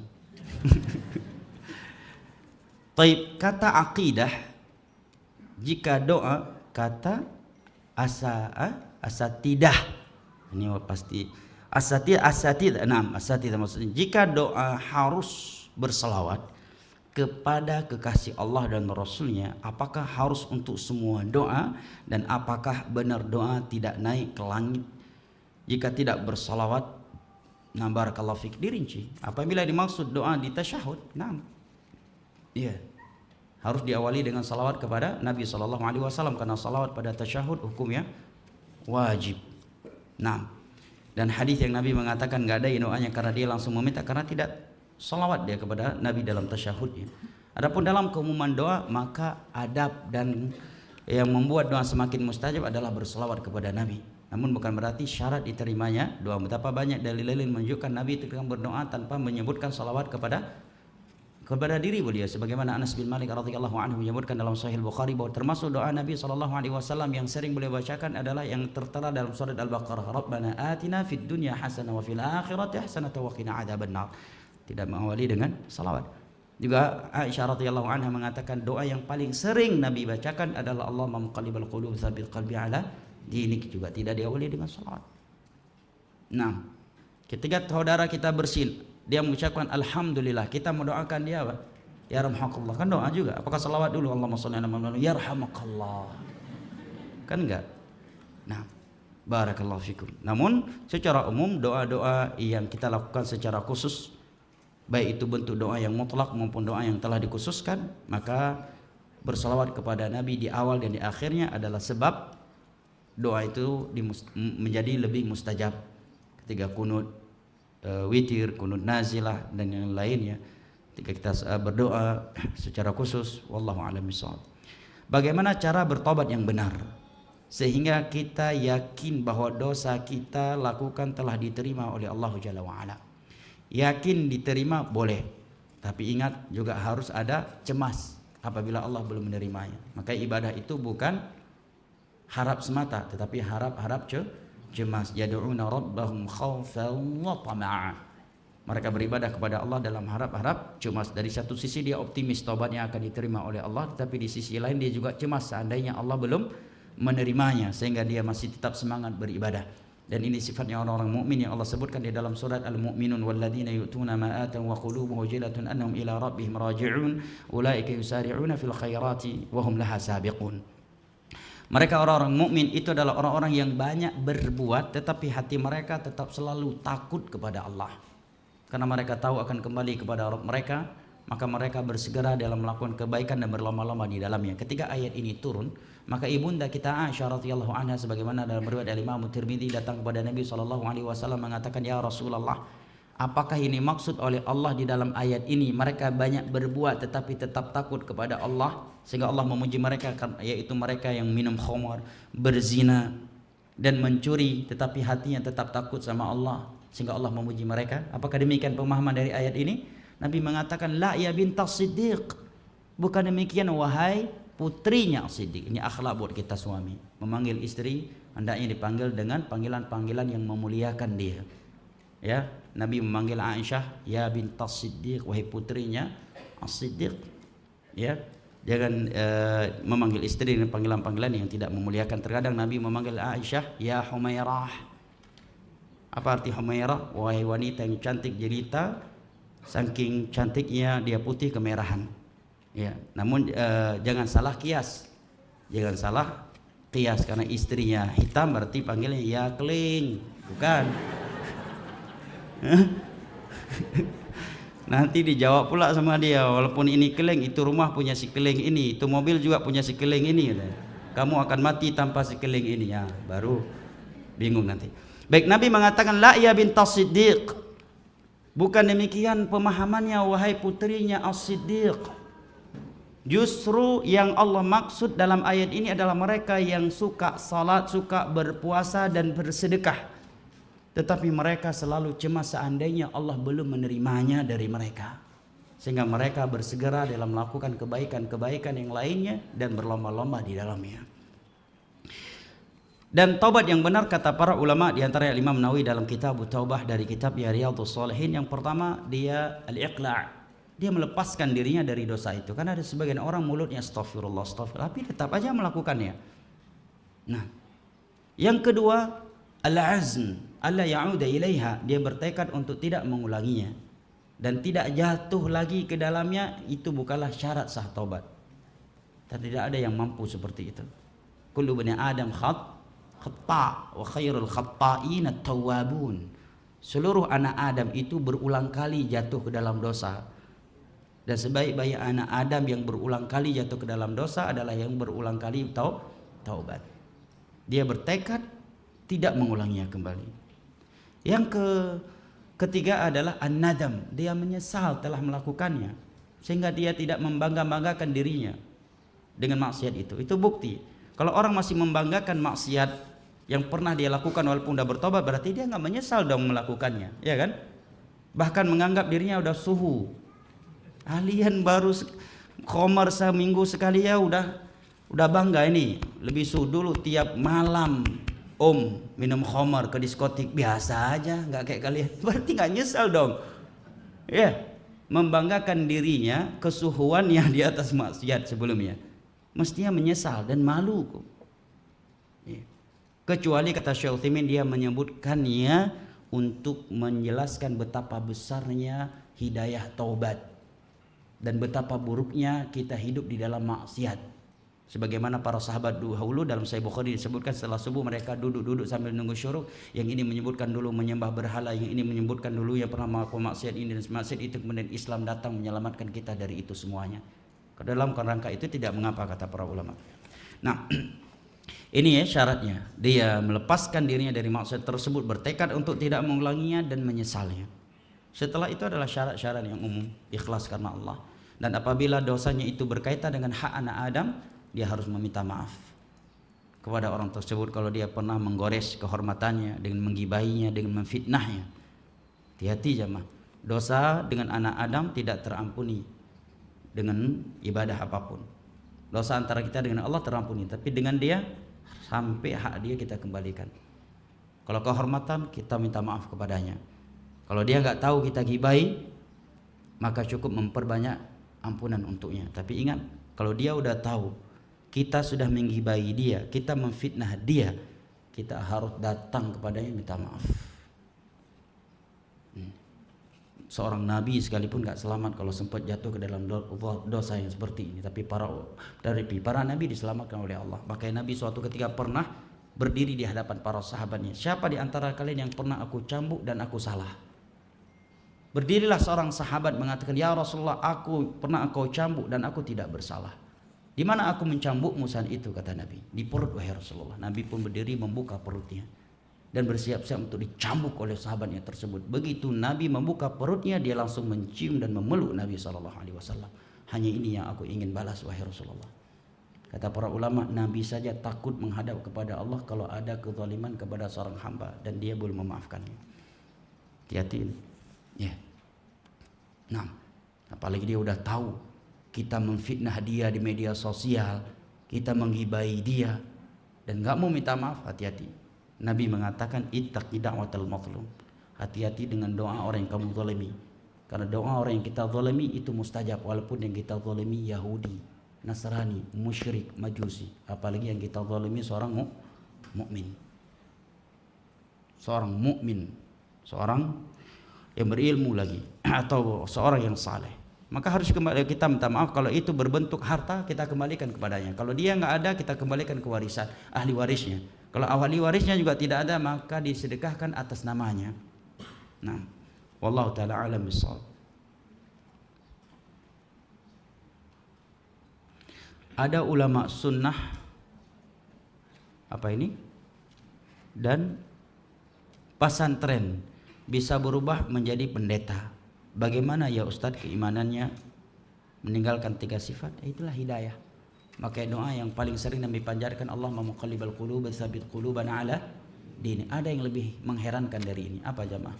Sebagian mereka yang pernah salat di belakang Nabi, pernah ngaji bareng Nabi, pernah pergi haji sama Nabi, tetapi begitu Nabi meninggal dunia mereka murtad. Ini lebih mengerikan, kata Imam Ibnu Qayyim. Bayangkan, udah pernah lihat Nabi, udah pernah duduk di majelisnya Nabi, salat di belakang Nabi, pernah bareng haji dengan Nabi, pernah umroh bareng sama Nabi, Nabi meninggal murtad. Gimana tuh? Itulah hidayah. Makanya kata Syekh bin Baz ketika ditanya apa sebab sebagian orang menyimpang, futur, pada sebelumnya dia saleh, dia berilmu. Kata Syekh bin Baz, semuanya nggak lepas dari 2 sebab. Yang pertama, ketika dia melihat orang lain menyimpang, dia tidak berdoa kepada Allah untuk diselamatkan dari penyimpangan tersebut. Makanya ada doa, alhamdulillahilladzi afana mimma ibtalah wa faddalana ala katsirin mimman khalaqa tafdhila. Setiap kali kita melihat orang lain dapat musibah, disuruh oleh Nabi itu mengucapkan doa ini. Dan penyimpangan agama adalah sebesar-besarnya musibah. Ya Allah, alhamdulillah segala puji bagi Allah yang telah menyelamatkan aku dari musibah yang menimpanya dan mengutamakan aku di atas banyak ciptaannya. Jangan justru diketawa-ketiwi. Ya. Yang kedua, kata Syekh bin Baz, dia meremehkan penyimpangan itu dan tidak khawatir sama sekali dirinya akan terjerumus ke dalam hal yang sama. Nah, afwan, ini yang pertama ya. Yang kedua, kata beliau, tidak bersyukur kepada Allah atas nikmat hidayah yang telah Allah berikan. Karena Allah berfirman, la in syakartum la azidannakum wa la in kafartum inna adzabi lasyadid. Nah, apabila kalian bersyukur akan aku tambahkan nikmatku, dan apabila kalian kufur maka azabku sangatlah pedih. Dan azab Allah yang sangat pedih, kata para ulama, adalah Allah mencabut nikmat yang telah Ia berikan. dan tiada nikmat yang lebih mahal daripada nikmat iman dan amal saleh. Dah bayangkan ada seorang syekh di Saudi satu letting dengan Syekh bin Baz, seleting dengan Syekh Abdurrahman As-Sa'di, namanya Abdullah Al-Qasimi. Ini ulama sunnah di masa itu, keilmuannya tidak diragukan, EQ-nya bisa dikatakan di atas rata-rata di masa itu, dan dia punya buku perang terbuka terhadap kaum ateis atau liberal. Di sana dia membantah mereka dengan argumentasinya yang penuh dengan ayat-ayat Al-Quran, hadis-hadis Nabi, ucapan para ulama, dan logika-logika. Tapi matinya sebagai ateis. Ya, bahkan memperolok-olok kaum muslimin pas dia ke Mesir, perolok-olok kaum muslimin yang mau menyembah Allah. Coba buka YouTube Abdullah Al-Qasimi, tulis saja bahasa Inggris. Ya, Abdullah Al-Qasimi. Itu satu letting sama Syekh bin Baz, selevel dengan Syekh bin Baz ilmunya waktu itu, semasa itu. Abdullah Al-Qasimi, kecerdasan, bahkan menjadi kebanggaan kerajaan Saudi Arabia, EQ-nya. Apa aja yang dia dengar langsung hafal.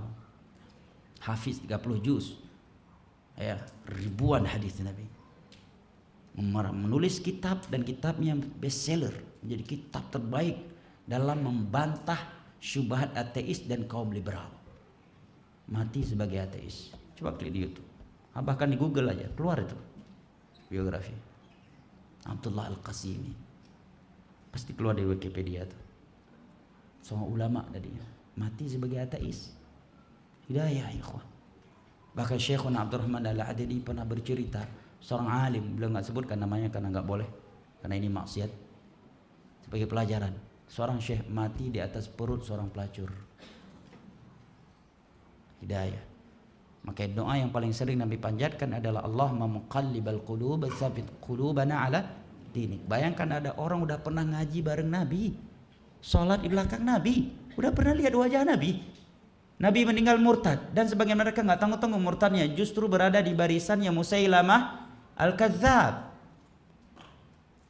Itulah hidayah, kata Al-Imam Ibn Al-Qayyim. Orang yang mengetahui betapa mahalnya hidayah, dan bahwa hidayah itu murni di tangan Allah, dia akan selalu memperbanyak doa, Allahumma muqallibal qulub tsabbit qalbi ala dinik. Ada sebagian orang menuntut ilmu luar biasa, jadi bandar narkoba, bukan jadi ustaz. Gimana tuh? Mengerikan. Na'udzubillah min dzalik. Kalau narkoba masih mending maksiat, ini jadi ateis, lebih ngeri. Kalau narkoba, kalau dia tidak berbuat syirik, tidak melakukan pembatal Islam, pasti masuk syurga. Walaupun mungkin akan dibersihkan dulu dalam neraka, bahkan ada potensi nggak masuk ke neraka juga karena keutamaan tauhid yang dia miliki. Tapi kalau mati ateis tadi, mati melakukan kesyirikan, na'udzubillah min dzalik, ini lebih berbahaya daripada mati dan dia belum bertobat dari maksiat. Maka perbanyakkan doa Allahumma muqallibal qulub tsabbit qalbi ala dinik. Apa sebabnya? Sebabnya banyak. Ya. Yang utamanya itu tadi kata Syekh bin Baz, dia tidak bersyukur kepada Allah atas nikmat hidayah. Orang yang bersyukur atas nikmat hidayah sunnah akan dipelihara di atas sunnah. Orang yang bersyukur atas nikmat ilmu agama akan dijaga oleh Allah di dalam majelis ilmu agama. Tatkala dia jarang menuntut ilmu agama, menunjukkan rasa syukur dia terhadap ilmu itu kurang. Bersyukur kepada Allah karena Allah telah menjauhkan dia dari syirik, dari bidah, dari zina, dari khamar, dari judi dan sebagainya. Maka dia akan menjauhkan dirinya dari itu.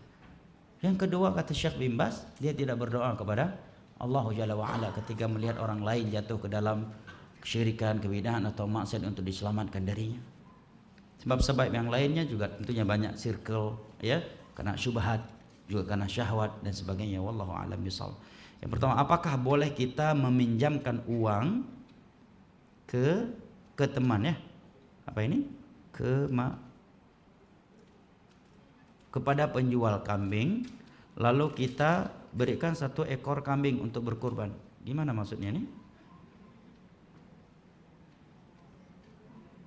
Apakah boleh kita meminjamkan uang ke apa ini? Anak gak cukup ilmu untuk membaca tulisan beliau ini. Kemau.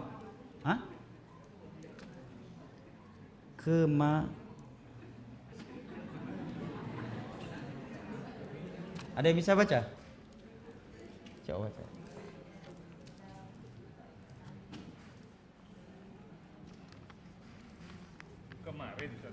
Kemarin? Iya, kemarin.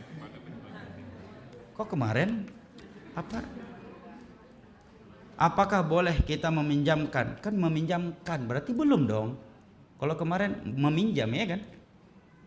Bolehkah kita meminjamkan uang kemarin kepada penjual kambing? Berarti belum kan? Tapi kok kemarin? Apakah boleh kita meminjamkan uang kemarin kepada penjual kambing? Dia pinjamkan uang ke penjual kambing, begitu? Lalu kita diberikan 1 ekor kambing untuk berkorban. Oh, berarti pertanyaannya, bolehkah kita menerima hadiah seekor kambing dari penjual kambing yang kita pinjamkan uang kepada dia? Betul? Ini maksudnya. Ini belum ngopi nih yang nulis nih. Atau takut kalau begitu pertanyaan udah pasti dijawab nggak boleh karena riba. Yang pertama insyaallah sangkaan kita. Baik ya. Kalau ini bukan syarat utang piutang maka tidak mengapa. Tapi kalau syarat yang terselubung ini riba, karena kaidahnya kullu qardin jarra naf'an fahuwa riba. Memang ini bukan hadis tapi ucapan Abdullah bin Abbas, tetapi ijma' para ulama di atas kaidah ini. Setiap pinjaman yang berbunga adalah riba. Namun ingat, jangan pura-pura gila nggak tahu itu syarat. Karena dia tahu udah bab riba, dia kasih pinjam 2 juta. Tapi udah saling paham. Ini kembali lebih dari 1 juta, cuma pura-pura gila nggak. Ketika diberikan itu riba. Tapi kalau memang dia, ini saya pinjamkan uang kembali sekian, tidak harus lebih. Nah, pas dikembalikan kasih kambing atau yang lainnya, maka Anda boleh menerimanya apabila itu bukan permintaan. Karena Nabi pernah mengembalikan pinjamannya kepada seorang sahabat dengan nominal yang lebih, sehingga sahabat tersebut enggan menerimanya, takut itu riba. Nabi mengatakan, ana ahsanukum qada'an. Aku adalah orang yang paling baik dalam melunasi hutang. Ini akhlak orang yang berhutang semestinya, ya kan? Tapi yang ada sebaliknya hari ini, ya kan? Kalau orang Yaman datang, ketika datang pinjam uang pakai bahasa surga. Ketika kita datangi, kita minta balik utang kita, dia berbahasa neraka sakor. Itu yang terjadi hari ini. Semestinya dia kembalikan lebih, ya kan, sebagai akhlak. Maka kalau ini bukan syarat dari Anda, insya Allah tidak mengapa. Tapi ini bukan kong kali kong tentunya ya. Nah, kalau ada yang bertanya kalau kita pinjamkan nggak berbunga, itulah ini namanya pinjaman, karena pinjaman itu akad sosial. Makanya keutamaannya sangat besar. Diantaranya adalah selama utang itu belum dikembalikan, maka setiap hari Allah hitung itu sebagai sedekah untuk dia. Nah, caranya bagaimana kalau uang Anda tidak agar berkembang, maka dipinjam berarti mudharabah. Dia penjual kambing, titipkan modal. Yang memang mudharabah ada untung ruginya, cuma untungnya doang. Nah, kalau mau riba, kalau mau pinjamkan, ini akad sosial. Tidak ada bunga di balik itu. Bagaimana cara untuk menghindari sifat sombong? Barakallahu fi. Yang pertama adalah doa. Maka di antara doa Nabi adalah Allahumma ati nafsi taqwaha wa zakkiha anta khairu man zakkaha anta waliyuha wa maulaha. Ya Allah, berikanlah ketakwaan yang sesungguhnya untuk hati ini, bersihkanlah jiwaku ini, engkau sebaik-baik pembersih jiwa. Juga ada ucapan yang luar biasa dari Imam Ghazali. Aku heran dengan sebagian anak Adam yang sombong. Dia berjalan dengan kesombongan sedangkan di dalam perutnya adalah najis. Ada yang di dalam perutnya bukan najis. Antum mau pakai baju yang harga 1 miliar dengan orang yang pakai baju 10.000, beda isi perutnya? Sama. Apakah dengan kita pakai baju yang berbranded jadi berubah isi perut kita dari kotoran menjadi emas dan perak? Enggak, tetap isinya itu juga, kata Ibn Hazm. Maka kata Imam Ghazali, saya heran dengan sebagian orang yang berjalan dengan sombong sementara yang dia bawa di dalam perutnya adalah najis. Juga semana dengan ini ucapan sebagian ulama mengatakan bahwa heran dengan orang yang sombong sementara dia keluar dari jalur kotoran sebanyak 2 kali. Apa maksudnya sebanyak 2 kali? Yang pertama, mohon maaf, ketika kedua orang tuanya berhubungan, keluarnya mani dari jalur kotoran, kemudian dia dilahirkan, dikeluarkan ke bumi ini juga dari jalur kotoran. Kenapa harus sombong? Nah, dan paling menghardik kita untuk sombong adalah ancaman tidak masuk syurga. Ini yang paling membahayakan. La yadkhulul jannata man kana fi qalbi mithqala dzarratin min kibr. Tidak akan masuk syurga orang yang di dalam hati ada sifat sombong walaupun sebesar biji gandum. Dan sombong itu diberikan definisinya oleh Nabi, batarul haq wa ghamtun nas. Menolak kebenaran walaupun dia tawadhu, luar biasa akhlaknya, tapi menolak kebenaran dari Al-Quran dan As-Sunnah, itulah kesombongan. Wa ghamtun nas, yang kedua merendahkan manusia. Yang terakhir, apakah ruh orang yang mati bisa bertemu dengan ruh orang yang masih hidup lewat mimpi? Ini bukan pertemuan kalau mimpi. Ya, bukan pertemuan. Ya, dia bisa melihatnya, sebagaimana Nabi SAW pernah mimpi melihat sebagian sahabatnya, para sahabat juga demikian. Ada seorang sahabat mimpi dan ayahnya memberitahukan bahwa topi perang yang dia miliki berada di tempat ini dan itu. Kemudian dia pergi mencarinya dan menggalinya, kemudian dapat. Ya, kalau nggak salah namanya Qais bin Thabit radhiyallahu anhu. Nah, bolehkah meninggalkan salat sunnah rawatib karena mencari ilmu atau demi memenuhinya kewajiban birrul walidain? Ya, sunnah rawatib dilakukan berpahala, tidak dilakukan tidak berdosa. Hanya saja kaidah dalam ilmu rawatib, Nabi tidak meninggalkannya, berusaha tidak meninggalkannya kecuali dalam keadaan safar. Dalam safar Nabi tidak salat sunnah rawatib, dan kita tidak lebih soleh dari Nabi SAW. Nah, kecuali qabliyah subuh dan salat witir. Nah, makanya Abdullah bin Umar pernah melihat ketika haji, ada sebagian orang bangun dalam safar setelah salat isya atau zuhur begitu untuk salat sunnah. Beliau bertanya, ngapain mereka ini? Kemudian dijawab oleh di sampingnya, mereka mau salat sunnah. Kalau ada salat sunnah di dalam safar, maka kenapa salat yang 4 rakaat dipangkas menjadi 2 rakaat? Kata Abdullah bin Umar. Tetapi karena indahnya Islam, pahalanya tetap dapat kalau itu rutinitasnya sebelum safar. Dalam riwayat Al-Imam Al-Bukhari dari Abu Musa Al-Asy'ari radhiyallahu anhu, Nabi bersabda, "Idza marida al-'abdu aw safara kutiba lahu ma kana ya'maluhu sahihan muqiman." Apabila seorang hamba sakit atau safar sehingga tidak melakukan ibadah-ibadah yang rutin dia lakukan, pahalanya tetap Allah berikan meskipun dia tidak melakukannya karena safar atau sakit. Kalau enggak safar dia rutin Senin Kamis, pas safar enggak puasa Senin Kamis tetap berjalan untuknya. Ketika enggak safar rutin rawatib, rutin ya syuruk, pahalanya terdapat kalau dia enggak mengerjakannya karena sakit atau safar. Dan ulama ada 3 pendapat tentang hukum salat sunnah rawatib selain qabliyah subuh dalam safar. Sebagian ulama berpendapat bid'ah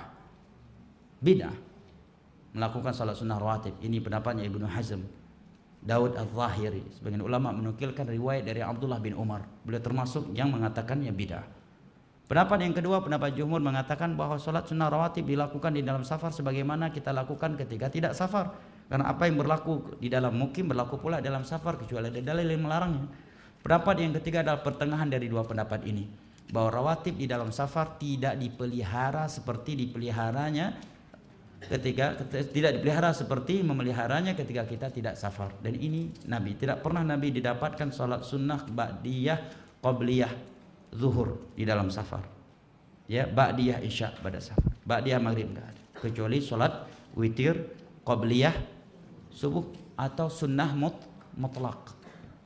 Salat sunnah mutlak, dan kita tidak lebih semangat daripada Nabi SAW. Ini menerangkan kepada kita pentingnya safar dengan orang berilmu. Terkadang kita touring ya dengan motor atau mobil, ada orang semangat ibadah terus saklek dalam perjalanan, dia suruh berhenti dulu. Kenapa? Anak mau salat duha dulu.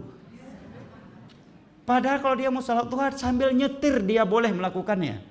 Dan itu sunnah Nabi. Dalam Bukhari dan Muslim dari Abdullah bin Umar radhiyallahu anhu, beliau mengatakan, kana Nabi sallallahu alaihi wasallam yusabbihu 'ala ar-rahilah. Dan riwayat ini yusalli 'ala ba'irihi. Dan riwayat yang lain yutiru 'ala ba'irihi yumi'u bi ra'sihi illa al-maktubah. Nabi kalau dalam safar dulu seringkali salat sunnah, salat witir di atas tunggangannya hanya dengan menggerak-gerakkan kepala, kecuali salat wajib. Juga dalam Bukhari, Muhammad bin Sirin melihat Anas bin Malik radhiyallahu anhu ketika di Syam di atas keledainya salat tidak menghadap ke kiblat, hanya dengan menggerak-gerakkan kepalanya. Beliau bertanya, salat apaan ini? Maka Anas bin Malik mengatakan, walaula anni raaitu Rasulullah sallallahu alaihi wasallam yaf'alu ma fa'altu. Seandainya aku belum pernah melihat Nabi melakukannya, aku tidak melakukannya. Anda bisa sambil nyetir mau salat duha, bisa. Sambil nyetir salat witir bisa. Ya Allahu akbar. Baca istiftah, doa istiftah, isti'adzah, basmalah, alhamdulillahirabbil alamin arrahim. Baca surat, kemudian Allahu akbar. Subhanallah. Enggak harus begini. Karena ima itu pergerakan kepala dan tidak harus mengangkat tangan. Karena itu ima itu pergerakan kepala. Nah, sampai Syekh Abdurrahman Al-Adini bercerita pernah ketika safar dakwah sebagai ikhwah salat, dia nyetir ambil nyetir, tapi kepalanya terlalu nunduk. Kata Syekh terlalu nabrak nanti kita nih. Karena ima itu pergerakan kepala. Kecuali salat wajib. Kalau salat wajib di atas tunggangan karena kondisi yang darurat, maka dia harus melakukan semua gerakan dengan sempurna kecuali yang tidak mampu dilakukan. Harus angkat tangan, ya. Kemudian harus tunduk ke bawah, sujud serendah mungkin, semaksimal mungkin. Tapi kalau salat sunnah yang di atas tunggangan dengan itu hanya dengan ima menggerak-gerakkan kepala. Anda sambil nyetir bisa, sambil gowes juga bisa. Ada kan orang gowes safar, belum lama dari Palembang ada yang gowes ke Mekah katanya. Ya gowes bisa tuh sambil gowes, ya sambil nyetir, ya. Tapi sholat niat itu sholat wudu. Kalau nggak wudu maka tayamum 3 hari 3 malam untuk musafir. Barakallahu fik. Dan ini solusi. Ya sebagian orang kalau ngantuk kemudian dia bawa untuk sholat sunnah jadi segar kembali, ya segar ya sambil nyetir dia baca al-fatihah surat kemudian ruku daripada dia ngantuk kemudian hidupin musik. Ya kan, mati dalam keadaan dengar musik. Nah, antum bisa salat dalam mobil sebagai driver atau sebagai penumpang. Nah, barakallahu fik, dengan ima menggerak-gerakkan kepala. Barakallahu fik. Nah, kalau kawan kita punya ilmu kan jadi nggak saklek. Kalau dia nggak punya ilmu, nggak turun. Ya udah kalau inti nggak mau tunggu kalian pergi aja dulu. Anak akan pergi naik bus. Kan jadi saklek. Hanya gara-gara dia mau salat witir. Anda pernah juga dalam sebuah safar sebagai ikhwah terlalu ya karena belum sampai ilmu saklek turun Ustaz, kita masih masak, kita penuntut ilmu nggak salat witir. Ustaz kena ceramah ini kali ini. Berat juga rupanya dengerin ceramah. Salat Ustaz penuntut ilmu kita, minggir dulu kita salat witir. La haula wala quwwata. Padahal dia bisa salat witir dan dia duduk di samping, bahkan dia sambil nyetir pun bisa salat witir. Waktu lebih hemat dan kita lebih terjaga. Kita berhenti di tengah-tengah jalan di masjid, kita nggak tahu di samping masjid itu ada apa, siapa yang akan dari situ, apakah ada perampok, ada begal dan sebagainya. Ini menerangkan kepada kita rusaknya kejahilan dan indahnya ilmu. Nah, wallahu taala alam bisawab wal ilm. Demikian juga sebagian orang paksa turun dari mobil untuk wudu, mau salat sunnah, padahal dia masih bisa tayamum dengan debu yang ada di karpet mobil. Bisa langsung di situ kemudian dia selesai salat, bahkan walaupun dia hadas besar. Ya kalau nggak ada air kan, kalau ada air tetap harus mandi. Dia bisa bertayamum kalau air nggak ada, tapi kalau ada air tetap wajib dengan air karena tayamum pengganti air. Nah, wallahu taala alam bisawab. Kiranya ini yang dapat kita sampaikan, lebih dan kurang ya mohon maaf. Semoga Allah Jalla wa ala yang telah mempertemu dan mengumpulkan kita di rumahnya yang mulia ini agar kembali mempertemu dan mengumpulkan kita di dalam syurganya pada hari kiamat kala ma'an nabiyyin wasiddiqin wasyuhada'i wassalihin wa hasuna ulaika rafiqa innahu waliyyu dzalika wal qadiru alaih. Wassalamun alal mursalin walhamdulillahi rabbil alamin. Wassalamu alaikum warahmatullahi wabarakatuh. Subhanakallah.